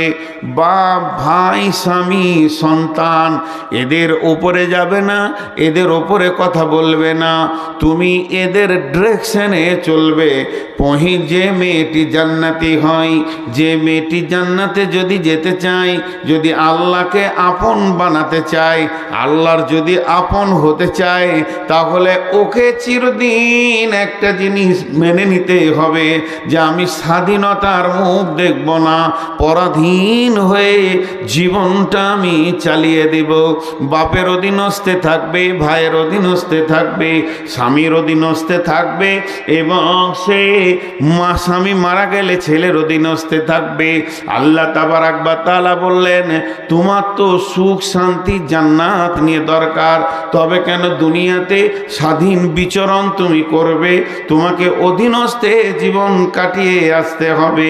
আর পুরুষকে বলল, পুরুষ তোমাদেরকে অভিভাবক বানালাম, তোমাদেরকে ওদের মালিক বানালাম, মালিকানা সত্ত্বটা তোমাদেরকে দিলাম। কেন দিলাম? তুমি পুরুষের জন্য দিলাম। এর কারণটা হচ্ছে ওকে তোমাকে আগলিয়ে রাখতে হবে, ওর ভুল ত্রুটির ময়দান থেকে তোমাকে বাঁচাতে হবে, যেন ওর দ্বারা কোনো ভুল না হয়ে যায়, গুনহার ময়দানে না চলে যায়, গুনহার ময়দানে যেন না যায়, এ খেয়ালটা তোমাকে রাখতে হবে। আজকে কত রকম স্কুলে পড়ছে বোন, ভাইয়ের কোনো খবর নাই, কলেজে পড়ছে মেয়ে, বাপের কোনো খবর নাই, ভার্সিটিতে পড়ছে মেয়ে, স্বামীর কোনো খবর নাই, যা মন তাই অবাধ চলাফেরা। আমি অবাক হই, আমি অবাক হই ওই মহিলাদের গার্জেনের ওপরে, যাদের যে মহিলাগুলো মেলাতে খেলাতে নোংরা জায়গায় ঘুরে, তাদের যে অভিভাবক নিশ্চিন্তে বিছানায় ঘুমাতে পারে, আর তার অধীনস্থ নারী অবাধ চলাফেরা করে, এদের উপরে আমি অবাক হই, এদের ব্যাপারে আমি চিন্তা করি কেন এটা হবে। কোরআন বলছে, আমি কোরআনের আয়াত বলছি আপনাদেরকে, আমি আয়াত পড়ে বলছি। আল্লাহ তাবারাক ওয়া তাআলা বলছেন, আর রিজালু কাওয়ামুনা আলান নিসা, হে পৃথিবীর পুরুষ তোমরা অভিভাবক। দুনিয়াতে আপনার বুঝে না আসতে পারে, একদিন আপনার বুঝে আসবে। কখন? যেদিন কিয়ামত হবে, কিয়ামতের মাঠে বিচার হবে। মা আমার, বোন আমার, যত পুরুষ আল্লাহ কিয়ামতের আদালতে জমা করবেন, পুরুষকে সামনে রেখে পুরুষের বিচার হয়ে যাবে। কিন্তু যখন কোনো মেয়েকে আদালতে তোলা হবে, কাঠগড়ায় তোলা হবে, তার গুনহার ব্যাপারে যখন তাকে প্রশ্ন করা হবে, তখন মেয়েটি একা কাঠগড়ায় যাবে না, ওর সঙ্গে চারটা পুরুষকে রাখা হবে। বাপকে রাখা হবে, ভাইকে রাখা হবে, স্বামীকে রাখা হবে, সন্তানকে রাখা হবে। আর মেয়েটি যার পিরিয়ডে, যার জামানায় গোনা করেছে, ওই পিরিয়ডে ওই জামানার লোকটাকে দাঁড় করিয়ে তার হিসাব নেওয়া হবে। তোমার অধীনস্থ মেয়ে কেন জালসায় গিয়ে অপর পুরুষের কাছ থেকে বাদাম খেয়েছে, কথা বলেছে, এটাও জেনা, এটাও কাবিরা গোনা। জবানের জেনা, চোখের জেনা, হাতের জেনা, পায়ের জেনা, শরম গায়ের জেনা, মগজের জেনা, মগজের জেনা। এখানে একটা মেয়েকে প্র্যাকটিক্যালে শরম গা দেওয়া হলো না, কিন্তু মেয়েটার সাথে কথা বলা হলো, হাত ধরা হলো, কথা বলা হলো, সবগুলো জেনাতে পরিণত হবে। ওই প্রশ্ন যখন করা হবে মেয়েটাকে, তুমি 27শে ডিসেম্বর জালসাতে গেছিলে লালগোলা, আর অবাধ চলাফেরা করে জালসা না শুনে তিনটে ছেলের সঙ্গে গল্প করেছো, কেন করেছো?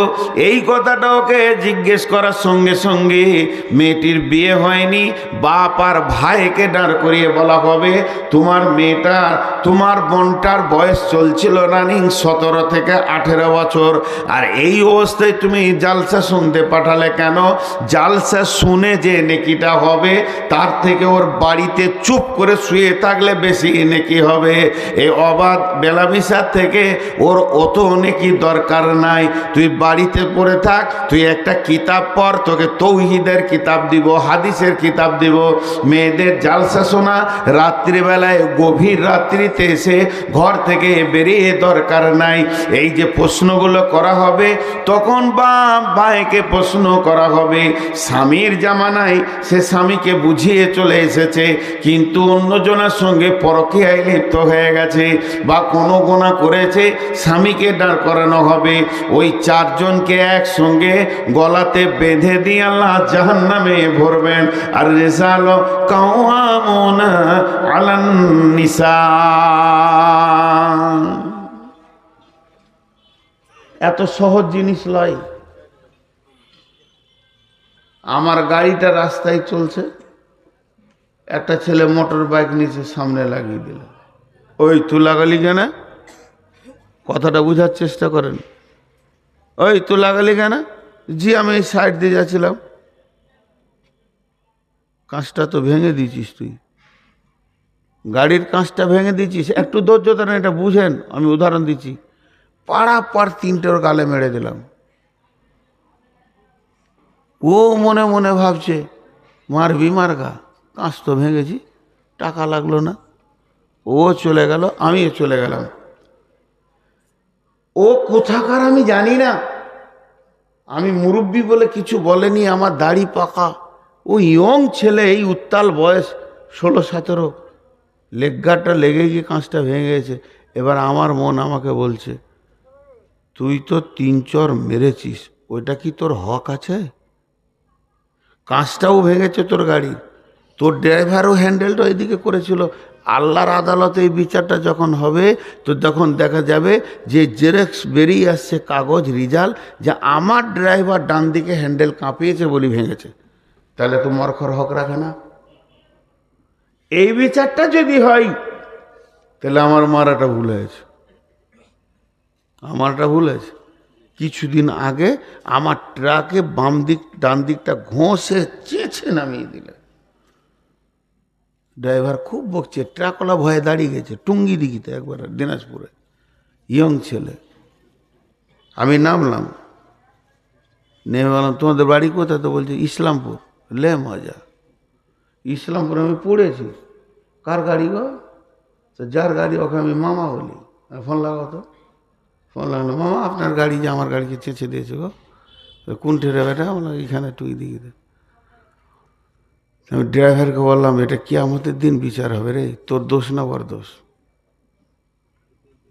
তোর দোষ না ওর দোষ, সেটা কিয়ামতের দিন বিচার হবে।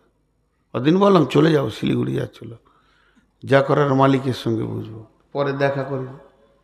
তো হাসছে, বলে তুমি যা নেবে তাই দেবো, আমি কিছুই নেবো না। ঘরে ঘরে ঠোকাঠুকি হয়েছে, কী নেবো? আমার গেল 5,000, 10,000, 20,000 আমার একটা গেল, কিন্তু আমি বিচারটা ওইখানে চিন্তা করছি। এখন একবার আমি বলতে চাইছি ওই মহিলার মা বা ওই মহিলার বাপ ভাই স্বামীকে, ছেলেকে, জি, যে আপনি একবার সূক্ষ্ম ঠান্ডা মস্তিষ্কে বসে একা একবার জিকির করেন, সুবহানাল্লাহ, আলহামদুলিল্লাহ, ওয়া লা ইলাহা ইল্লাল্লাহ, আকবার, আস্তাগফিরুল্লাহ, তওবা, যা কিছু আছে এইগুলো বাদ দিয়ে খালি ধ্যান দিয়ে একবার 3 মিনিট বুঝেন যে আমার বেটিটা এখন কোথায়, আমার বেটিটা এখন কোথায়? জালসা শুনতে গেছে। জালসার মজলিসে আছে না বাঁশের তলাতে দাঁড়িয়ে আছে? একজনের গলা ধরে কথা বলছো। যদি বলে থাকে তুমি তৈরি থাকো, আমি হাসাবার জন্য বলছি না। অনেক বক্তার অনেক ভঙ্গি আছে। আমি একটা বক্তাকে দেখছিলাম, ছেলে মানুষ, বুঝে ওই ওই তোর বাপের দোষ, তোর মায়ের দোষ, আস্তাগফিরুল্লাহ।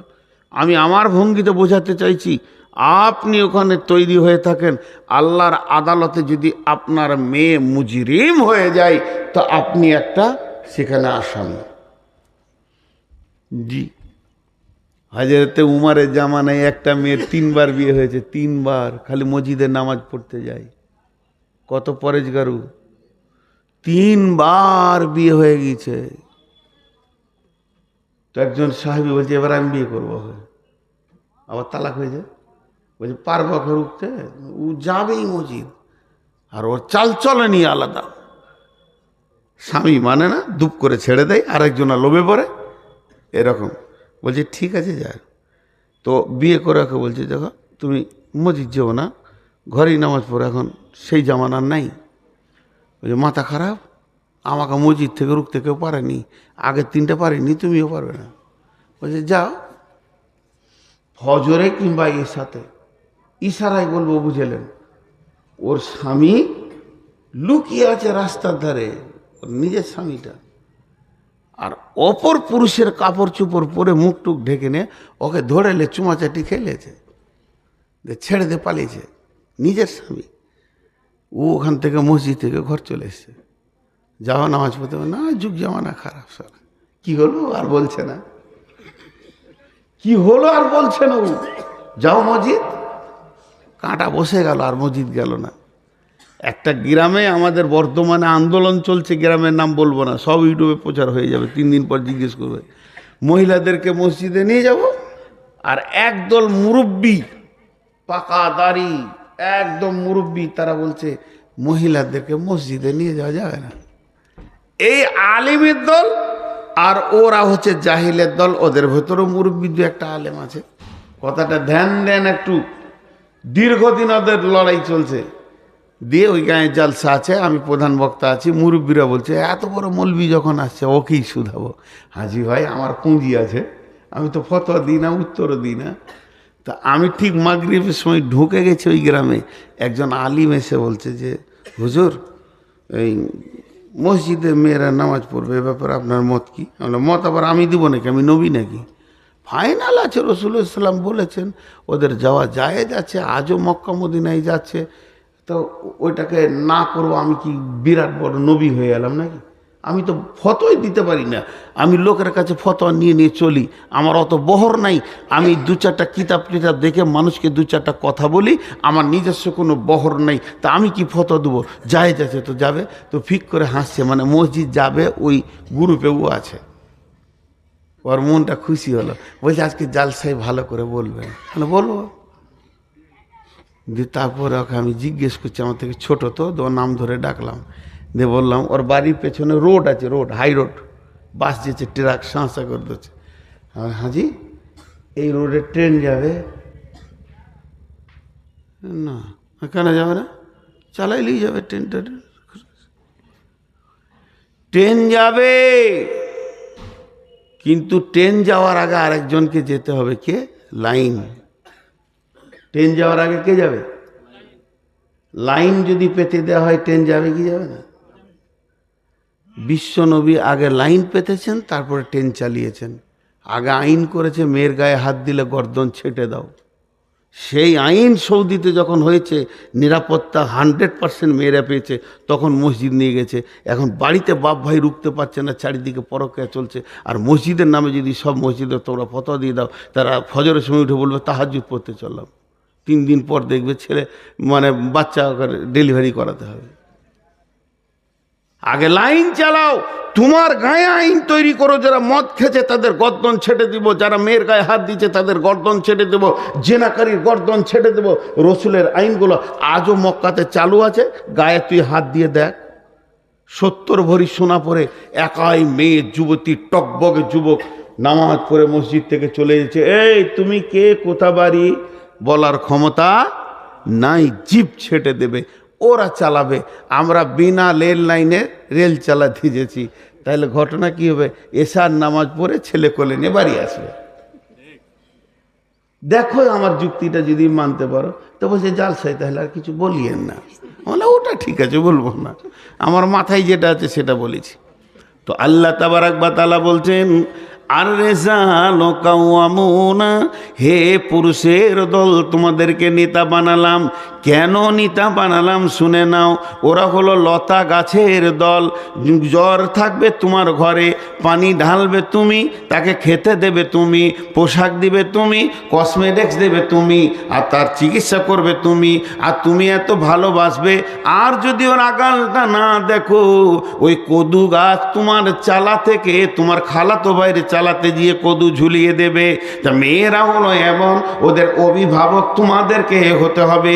যদি তোমরা অভিভাবক হয়ে ওদেরকে গাইড না করো, ওরা অবাধ চলতে চলতে জেনা ব্যভিচার পরকীয়া বেড়ে যাবে। এর জন্যে দায়িত্ব দিলাম, হে পুরুষের দল তোমরা ওদেরকে গাইড করবে, আর হে মেয়েদের দল তোমরা পুরুষের অধীনস্থে জীবন কাটাবে।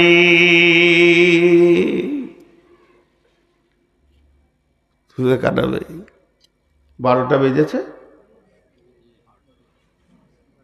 আজকে ক তারিখ?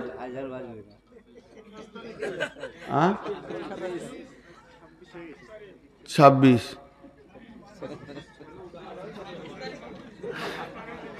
কোন ভ্যার ওঠে? আসলে আমার দোষ লয়, সালা ঘড়িটাই বদমাস। তো আপনারা একটু শুনে নেই, আরেকটা খালি শেষ করে দিই। বিরক্ত হচ্ছেন না তো? ভালো লাগছে? ভালো লাগার লেগে বসে আছে।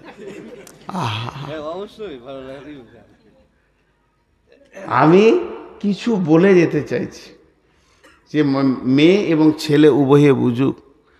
তাহলে এদেরকে পুরুষ করা হয়েছে, মাঝে আবার মাথা মোটা মনে মনে করছে আল্লাহ আমাদেরকে এমনি অভিভাবক করেছে, আমি কি কমজোর আছি নাকি? ও তো নিয়ে আলাম, ছেলে পিলে ছিল না, দিলাম 4টা ছেলের মা বানিয়ে, তাহলে কি আমি বেটা ছেলে কম আছি নাকি? আল্লাহ বলছে তুই একটা ছেলে বানাবি, তোকে 2 বছর লেগে যাবে, 1 বছর লেগে যাবে একটা ছেলের মা বানাতে। আর একটা নিকৃষ্ট হারাম প্রাণী আছে শুকর, ওর যে ইঞ্জিন কত জোর, ও 1 সিজনে 1.5 ডজন বানাবে। তাহলে ও কি বড় আল্লাহর ওলি হয়ে গেল নাকি? ছেলে বানানোটাই যদি আল্লাহর ওলি হওয়ার প্রতীক হতো, তাহলে তো সবাই হয়ে যেত। খাও, কামাও, আর বাচ্চা পয়দা করো, 3টে কাজ করো, যখন ডাক আসবে চলে যাও। জি না, আল্লাহ এটা ক্লিয়ার করছেন। বিমা ফাদ্দালাল্লাহু বা'দাহুম আলা বা'দিন, বিমা ফাদ্দালাল্লাহু বা'দাহুম আলা বা'দিন। আমি আমার বিবিকে 2টি 500 টাকা নোট দিলাম, আমার বিবি আমাকে একটা 1000 টাকা নোট দিল। যেমন কারো কাছে কোনো ঋণ থাকলো না, কেউ কারো কাছে দায়বদ্ধতা থাকলো না। আল্লাহ তাবারাক ওয়া তাআলা বলছেন, তুমি যেমন তোমার বিবিকে খুশি করো, তোমার বিবিও তোমাকে খুশি করে দেয়। এই বাচ্চা পৃথিবীতে আসা, সন্তান পৃথিবীতে আসা, এই ব্যাপারে কাউকে কারো উপরে প্রাধান্য দিলে হবে না। দুইজনের ভূমিকা পালন করেছো, এর জন্য পৃথিবীতে সন্তান এসেছে। আর আমি সন্তানগুলো এই রকম সিস্টেমে দিয়ে থাকি, 2টি প্রাণ 2টো বংশ থেকে আসবে, তারা মিলবে, মধ্যখানে একটা সন্তান, একজনকে মা একজনকে আব্বা ডাকবে, আর একই গালে 2জন চুমা দেবে। এদের প্রেমের লংজিভিটিটা দীর্ঘদিন বেড়ে যাবে। আমি আল্লাহ এই সিস্টেমটা বানিয়েছি।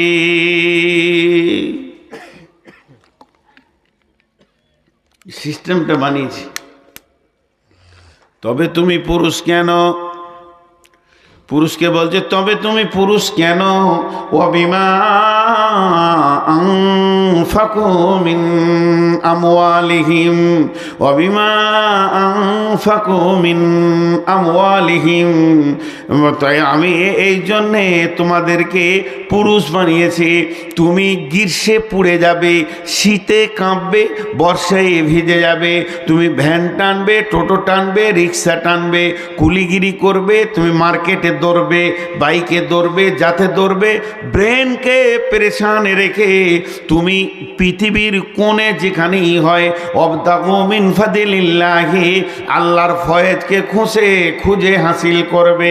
হালাল উপার্জন করে নিয়েছে তোমার ইনকামের টাকাতে তুমি তোমার বিবিকে আনন্দ দেবে, খুশি করবে, টাকা দেবে, তাকে তুমি খাওয়াবে, চিকিৎসা করাবে, তাকে তুমি পড়াবে, তোমার পয়সাতে সে আনন্দ উপভোগ করবে। এর জন্যে তোমাকে আমি পুরুষ বানিয়েছি।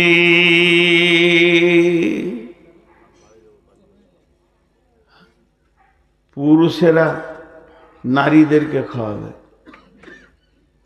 বিবিকে ও বলেছে পুরুষেরা নারীদেরকে খাওয়াবে। যে জিলেপি কিনে নিজে খালাতো বোনটাকে বলছে খাতো গে, মৌলবি সাহেব কাল জালসাই বলেছে পুরুষেরা নারীদেরকে খাওয়াবে, তোকে ওটা বলিনি, বিবিকে। ও খাওয়ানোর রাস্তা খুঁজে নিয়েছে, ওটা পাগলা, হুঁশি নেই তো। এই জন্য তুমি পুরুষ। এবার মেয়েদেরকে বলছে তুইও সংযত হ। আল্লাহর ওসিয়তটা দেখেন কেমন, একবার বলছে, একবার বলছে তুইও সংযত হ, তুই বেশি চিল্লাস না। তিনটে গুণ তোর ভিতরে নিয়ে আয়, সারা দুনিয়া তোর পেছনে পাগল হবে, তোর স্বামী হবে, তোর বাপ ভাই হবে, শ্বশুর শাশুড়ি হবে, সবারই হৃদয় ঠান্ডা হয়ে যাবে তোর ভিতরে যদি তিনটে গুণ থাকে। সেই তিনটে গুণ কি? ফাসলিহাতুন কানিতাতুন হাফিজাতুন লিল গায়বি বিমা হাফিজাল্লাহ। ফাসলিহাতুন কানিতাতুন হাফিজাতুন লিল গায়বি বিমা হাফিজাল্লাহ। তোমরা সালেহা হয়ে যাও, নেককার হয়ে যাও, हिफाजत करने वाली हुए जाओ, অল্পে সন্তুষ্টি होने वाली হয়ে যাও। মেয়েদের তিনটি গুণ, এক নম্বরে হলো তুমি সালেহা হয়ে যাও, পাঁচ ওয়াক্ত নামাজ পড়নে वाली হও, রোজা রাখনে वाली হও, স্বামীকে মাননে वाला হও এবং তুমি পর্দায় থাকনে वाला হও। এই যে গুণে গুণান্বিত, সল্লাত খামসাহা সামাত সাহারাহা আহসানাত ফারজাহা আতাত বালাহা, এই রকম তুমি সালেহা হয়ে যাও, কানেতা হয়ে যাও, মানে অল্পে সন্তুষ্টি হয়ে যাও, যেতে অল্পেই তুমি সন্তুষ্ট হবে, বেশি লাফালাফি করবে না, বেশি চাইবে না। স্বামী যেমন সাদা মোটা এনে দেবে, মোটা চাল মোটা ভাত, যেমন স্বামীর ইনকাম। স্বামীকেও নবীজি বলেছেন ও আনফিক আলা আয়ালিকা মিনাত তাওলিক, মাঝরে তুমি যেমন ইনকাম করবে ওই রকম তুমি ছেলে মেয়ে অধীনস্থ মা বাপের পেছনে খরচা করিও।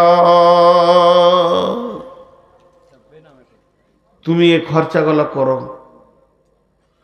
তো তোমাকে স্বামী যেমন দিবতে খুশি হয়ে যাও, বেশি চেয়েও না। অল্পে সন্তুষ্টি মেয়েরা হয় না।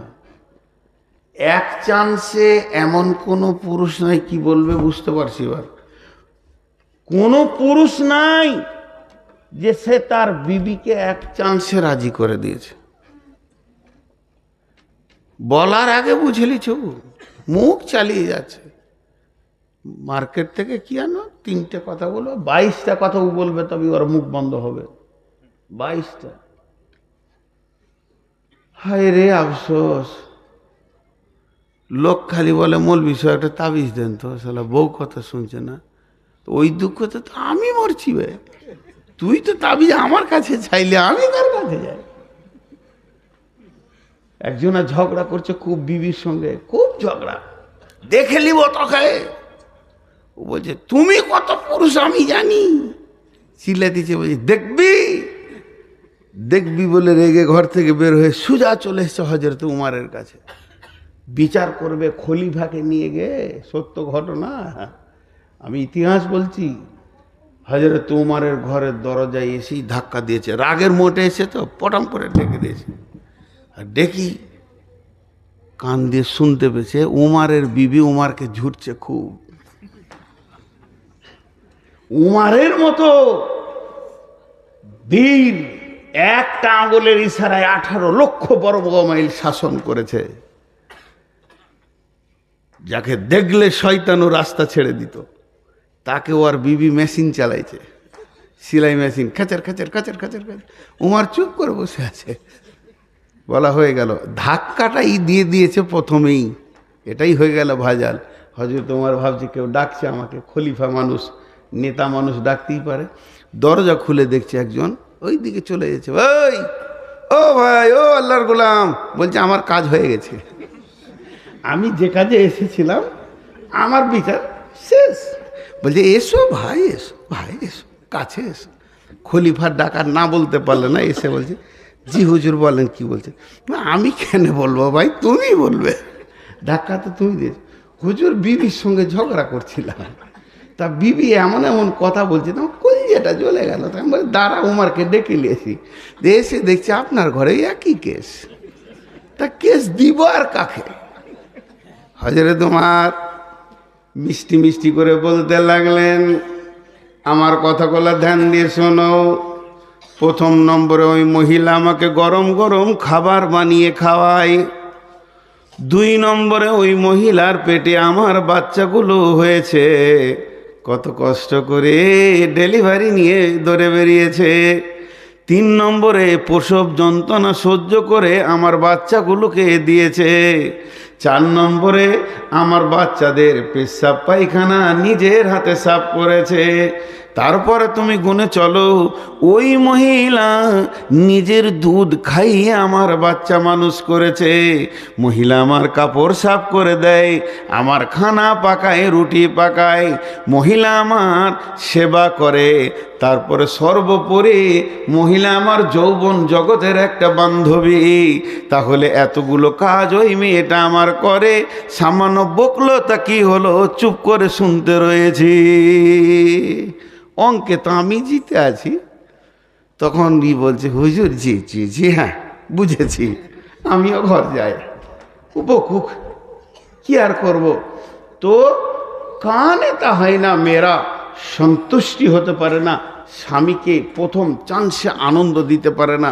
বিশ্ব সুন্দরী ওই মেয়েটা, যার চামড়াটা চিকন, মাথা খারাপ, ওর স্বামীকে জিজ্ঞেস করেন, কলজেটা পুড়ে গেছে।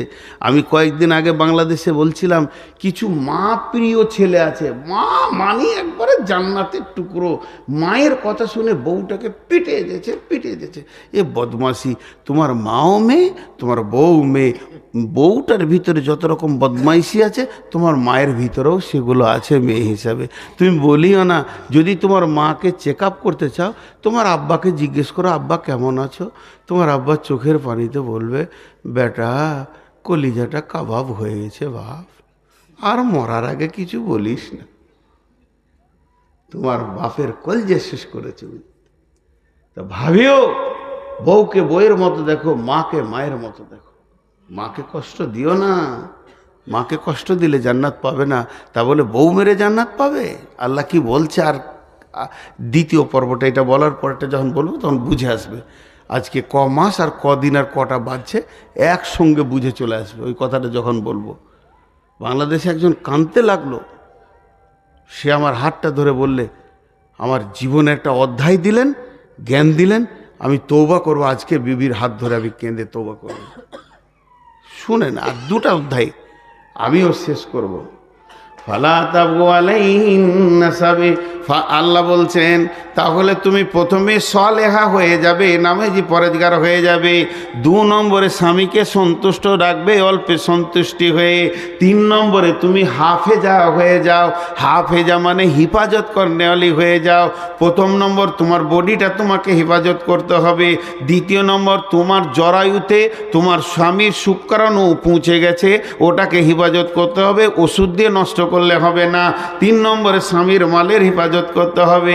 এরপরে আল্লাহ পুরুষকে কি বলছে শুনেন, আল্লাহ পুরুষকে বলছেন ওয়াল্লাতী তাখাফুনা নুসুজাহুন্না ফাইযুহুন্না ওয়াহজুরুহুন্না ফিল মাজাজি'i ওয়াজরিবুহুন্না ফাইন আতানাকুম ফালা তাবগু আলাইহিন্না সাবিলা ফাইন আতানাকুম ফালা তাবগু আলাইহিন্না সাবিলা ফাইন আতানাকুম ফালা তাবগু আলাইহিন্না সাবিলা ইন্নাল্লাহা কানা আলাইকুম রাকিবা। আল্লাহ কত বড় কথা বললেন। এটা যদি কোনো পুরুষ বুঝতে পারে তার জীবনের অধ্যায় চেঞ্জ হবে, আমি বিশ্বাস করি। জি, আল্লাহ কি বলছেন দেখেন। আল্লাহ এবার পুরুষকে বলছে, তোমাকে যদি তোমার মনে হয় যে তোমার স্ত্রী একটু বদমাশ হয়ে গেছে, চরিত্রের দিকে যাবেন না মাথাটা নিয়ে, কথাবার্তা শুনছে না, যেমন তাই করছে, মাকে এটা ওটা বলছে, ভাইকে, তা তোমার প্রথম কাজ হবে আল্লাতি তাখাফুনা নুসুজাহুন্না, ওকে ভয় দেখাও, নসিহত করো। তুমি তো আলেম নাও, নসিহত জানো না, তো যাও একটা আলেমের কাছে জিজ্ঞেস করে এসো, একটা হাদিস শিখে এসো, দুইটা বিবিকে বলো, শোন আল্লাহ জান্নাত দেবে, সুখে থাকবি। জি, এই যে ওসিয়ত করো, বোঝাও। আমার যখন মেয়েটা হয়নি তো তখন আমি মাসে 2 মাসে একটা জালসা করি, একবার পুরো ইয়ং, আর বিয়ে হয়েছে মোটামুটি বছর 2 হলো 3 হলো, তো 2 মাসে একটা জালসা পেতাম। কোথাও ডাকতো, 200 টাকা দিত, যেতাম, মাগরিবে পরেই দিয়ে দিত, ঘর চলে আসতাম। তো হুগলি যাব একটা জায়গা, পকেটে একটাও টাকা নাই, তাড়াতাড়ি করে ভাত খেয়েছি, বাস ধরতে হবে, ট্রেন ধরতে হবে, পকেটে একটাও টাকা নেই। তো আমার বিবি গরম গরম ভাত থালাতে দিচ্ছে, আর আমি তখন জালসা শুরু করেছি, যদি টাকা পাই। তা আমি বললাম জালসা, হাদিস কোরআন আর কি বলবো, লম্বা করে বাংলায় চালাইছি। যে মেয়ে স্বামীর উপকার করবে, স্বামীকে ভালোবাসবে, স্বামীকে দেখবে জান ভরে, আল্লাহ তাকে জান্নাত দেবে। তো বিবি বলছে ভাত খাও, নিজের কাজে যাও। লিলে না, ওসিয়ত গরম হয়ে গেছে, লিছে না, কেটে গেল, থেদ কেটে। আবার শুরু করলাম, স্বামীর অভাবের সময় যে দেখবে, বলছে তোমাকে 100 টাকা দিতে পারি। আমি তাড়াতাড়ি ভাত খেতে বসলাম, যাক 100 টাকা হলো, পকেটে টাকা ছিল না, আমার বিবির কাছে 200-300 টাকা ছিল, তো কেড়ে তো লিয়া যাবে না, জালসা করে নিলাম। 100 টাকা দিলে, 100 টাকা দিতে পারি, 300 টাকা আছে, 100 টাকা নিয়ে বেরিয়ে গেলাম। ভাবলাম বিবি দিয়ে দিলে, জালসা করে সে ঘর ঢুকছি, বলছে আমার টাকা দাও। কি বিপদ, জালসা এলাই না। তো ওই জন্য আল্লাহ বলছেন আল্লাতি তাখাফুনা নুসুজাহুন্না ফাইযুহুন্না, তোমার বিবিকে যদি তোমার নজরে মনে হয় অসঙ্গত চলছে, ভালো লাগছে না, তার চলাফেরা চরিত্রের দিকে মাথা নিয়ে যাবেন না, চলাফেরা উঠা বসা কেমন লাগছে, তাহলে তুমি ছোট ছোট ওসিয়ত করো, আখিরাতের ভয় দেখাও, জাহান্নামের ভয় দেখাও। এই পথে, এই স্টেজে যদি বিবিটা ঠিক হয়ে যায় তো ভালো, যদি না হয় এর থেকে আর একটা লেভেল আছে। ওয়াহজুরুহুন্না ফিল মাজাজি'i, 2 জনের মধ্যখানে বিছানাটা আলাদা হয়ে করে দাও। একই রুমে তোমার বিছানায় ওকে উঠতে দিও না, নাহলে তুমি বিছানায় শুয়ে থাকবে, তুমি চোর সরে অন্য জায়গায় শো। যদি শিক্ষিতা মেয়ে হয়, আল্লাহলি মেয়ে হয়, জীবনে স্বামীকে ছাড়া অন্য বিছানায় বিনা কারণে যাবে না। ঘরে কুটুম এসছে, জায়গা নেই, সেটা আলাদা, রাগারাগি করে স্বামীর বিছানা ছাড়া অন্য বিছানায় যাবে না। তাতেও যদি ঠিক না হয়, 1 নম্বর গেল, 2 নম্বর গেল, 3 নম্বর আল্লাহ বলছেন ওয়াজরিবুহুন্না, ওয়াজরিবুহুন্না, ওয়াজরিবুহুন্না, মারো মারো, ওয়াজরিবুহুন্না, তুমি বিবিকে মারো, ওটা তোমার বিবি, তোমার কলিজা, তোমার প্রেমিকা, তোমার জানের জিনিস, তুমি ওকে মারো। কতটা পরিমাণ মারবে? শাসনে যতটা লাগে ততটাই মারবে, কিন্তু এমন করে মেরে দিও না হাতটা ল্যাংড়া করে দিয়েছো, কপালটা কেটে দিয়েছো, যেন মেয়েটা বিকৃতি হয়ে গেল, চেহারাটাই ওর সম্পদ তুমি নষ্ট করে দিলে। আর তুমি অ্যাক্সিডেন্টলি মারা গেলে স্ট্রোক হয়ে, আর তোমার বিবিকে দ্বিতীয় বিয়ে দিতে পারছে না, ওই মারের দাগ এমন হয়ে গেছে, এটা তোমার করার অধিকার নাই। যে আল্লাহ এবার কি বলছেন, ফালা তাবু আলাইহিন্না সাবিলা ইন্নাল্লাহা আলিয়ান কাবীরা।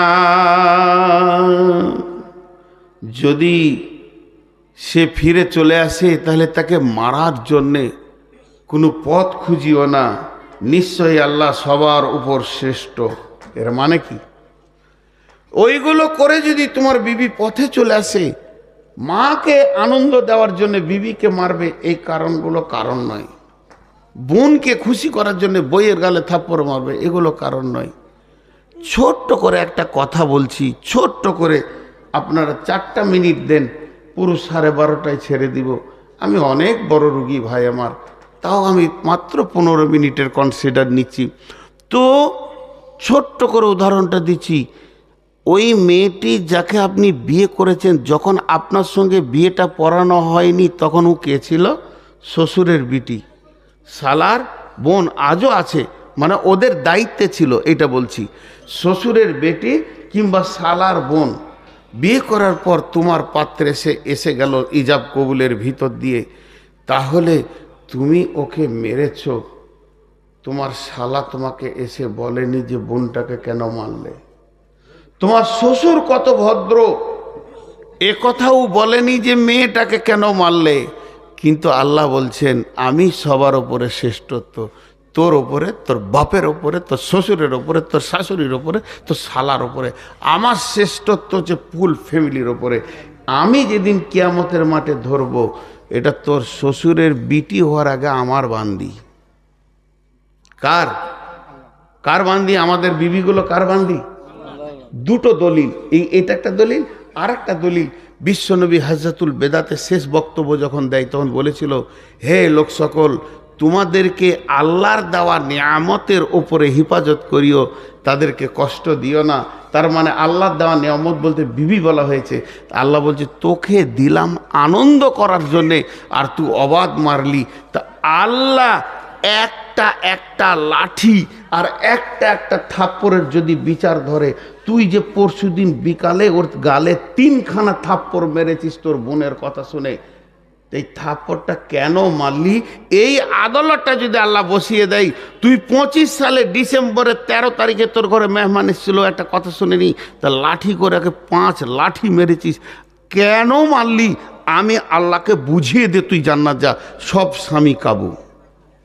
এর জন্য বলছি, মারার আগে ভাবিও, ওর গালে যে চরগুলো থাপ্পড়গুলো পড়বে, পৃথিবীর কেউ যদি তোমার কাছে এর জবাব না নেয় তো আল্লাহ নেবে। এই জন্য আল্লাহ বলেছেন, ফালা তাবগু আলাইহিন্না সাবিলা ইন্নাল্লাহা আলিয়ান কাবীরা। তুমি খবরদার, যদি ঘুরে আসে ওকে মারার জন্যে দ্বিতীয় কোনো পন্থা অবলম্বন করিও না। আর যদি এই রকম করে থাকো তো তুমি জেনে রাখো, তোমাদের সবার ওপরে আল্লাহ শ্রেষ্ঠত্ব রয়েছে। কেউ উঠবেন না, একজনও না। যতগুলো লোক বসে আছেন, কি জানি আল্লাহ আপনাদের দিলে কি দিয়েছে, আমাকে আপনারা ভালোবাসেন, এটা আমি বুঝতে পারছি। আপনাদেরকেও আমি ভালোবাসি, একসঙ্গে সবাইকে চিনতে না পারলেও। এখন আমি বাড়িতে চেঁচামেচি করি একটু কোনো কাজে, তা আমার ছেলে, আমার মেয়ে, আমার জামাই, আমার স্ত্রী বুঝে যে রুগী হয়ে গেছে। এখন ওনার বয়স যা হয়ে যায়, তারপরে সুগার এত বেশি, আর সুগারে যে মিজাজটা হয় এটা কারো হাতে কন্ট্রোল নাই ভাই। আমার মিজাজ ওই রকম হয়ে গেছে, এখনই কাউকে ধমকিয়ে দেবো তো পর মানুষ তো আর নেবে না, নিজের ছেলে নেবে, পর মানুষ বলবে বদমিজাজি লোক। কিন্তু এটা সুগারে হয়, প্রত্যেকটি সুগারের রুগীর হবে। এটা ডিসব্যালেন্স, মানুষের হাতে থাকে না। যদি কাউকে আঘাত দিয়ে থাকি তো মাফ করবেন, শুধু একটা আবদার রাখবো, একটা, বয়ান শেষ করব। যতগুলি লোক বসে আছেন একবার টেবিলে হাতটা রেখে যাবেন। আরেকবার বলছি, যতগুলি লোক বসে আছেন একবার টেবিলে হাতটা রেখে যাবেন, গোটা টেবিলটার মধ্যে। শেষবার বলছি, 3বারে, যতগুলি লোক বসে আছেন একবার টেবিলে হাতটা রেখে যাবেন। সকলে বলেন ইনশাআল্লাহ। যিনি হাত না রেখে যাবেন ও হাত তুলেন আল্লাহকে সাক্ষী রেখে যে আমি এইদিকে আসবো না, ওইদিকে কেটে পড়বো। ওর সঙ্গে আমি একটু বোঝাপড়া করব যে টাকা নাই না অসুবিধা আছে। সবাই টাকা দেবেন, যার টাকা নাই খালি হাতে হাতটা ঠেকাবেন, খালি হাতে হাতটা ঠেকাবেন। এবার হাতটা তুলেন আল্লাহকে সাক্ষী রেখে। যে আসবেন না তিনি হাতটা তুলেন যে আমি যাব না। তাহলে সব কটা ইমানদার, গভীর রাত, তাহাজ্জুদের টাইম, এখন আল্লাহ আমাদের দিকে একবার নিবিড়ভাবে তাকিয়ে আছেন। আমি এখন দোয়া দিচ্ছি, দোয়াটা শেষ করব। আপনার টেবিলে হাত রেখে নিজে নিজের বাড়ি যাবেন। আমি দোয়া দিচ্ছি, বুঝে বুঝে আমিন বলবেন। আমিন বলার ভিতরে হৃদয় থেকে যেন বের হয়, তো আল্লাহ কবুল করবেন। হে আল্লাহ, আমাদের সকলের দাম্পত্য জীবনকে তুমি সুখী করো। আমিন বলেন সবাই। এই আল্লাহ, যতগুলি ছেলে মেয়ের বিয়ে হয়নি তাদের সুপাত্র সুপাত্রীর ব্যবস্থা করে দাও। এই আল্লাহ, যাদের দাম্পত্য জীবনের অশান্তি চলছে প্রেম প্রীতি ভালোবাসা বাড়িয়ে দাও। এই আল্লাহ, আমরা যেন মাকে মায়ের মতো, আব্বাকে আব্বার মতো, স্বামীকে স্বামীর মতো, স্ত্রীকে স্ত্রীর মতো সম্মান দিয়ে চলতে পারি, তুমি তৌফিক দাও। এই আল্লাহ, আমাদের মা বাপ ভাই বোন কালেমাওয়ালা যত কবরে চলে গেছে তাদের কবরগুলোকে নূরে মানওয়ার করে দাও। সকলে বলেন সুবহানাকা আল্লাহুম্মা ওয়া বিহামদিকা আশহাদু আল্লা ইলাহা ইল্লা আনতা আস্তাগফিরুকা ওয়া আতুবু ইলাইকা। আসসালামু আলাইকুম। উত্তরটা দেন, আসসালামু আলাইকুম। আমি 1 মিনিট বসে থাকছি, আপনারা আসেন।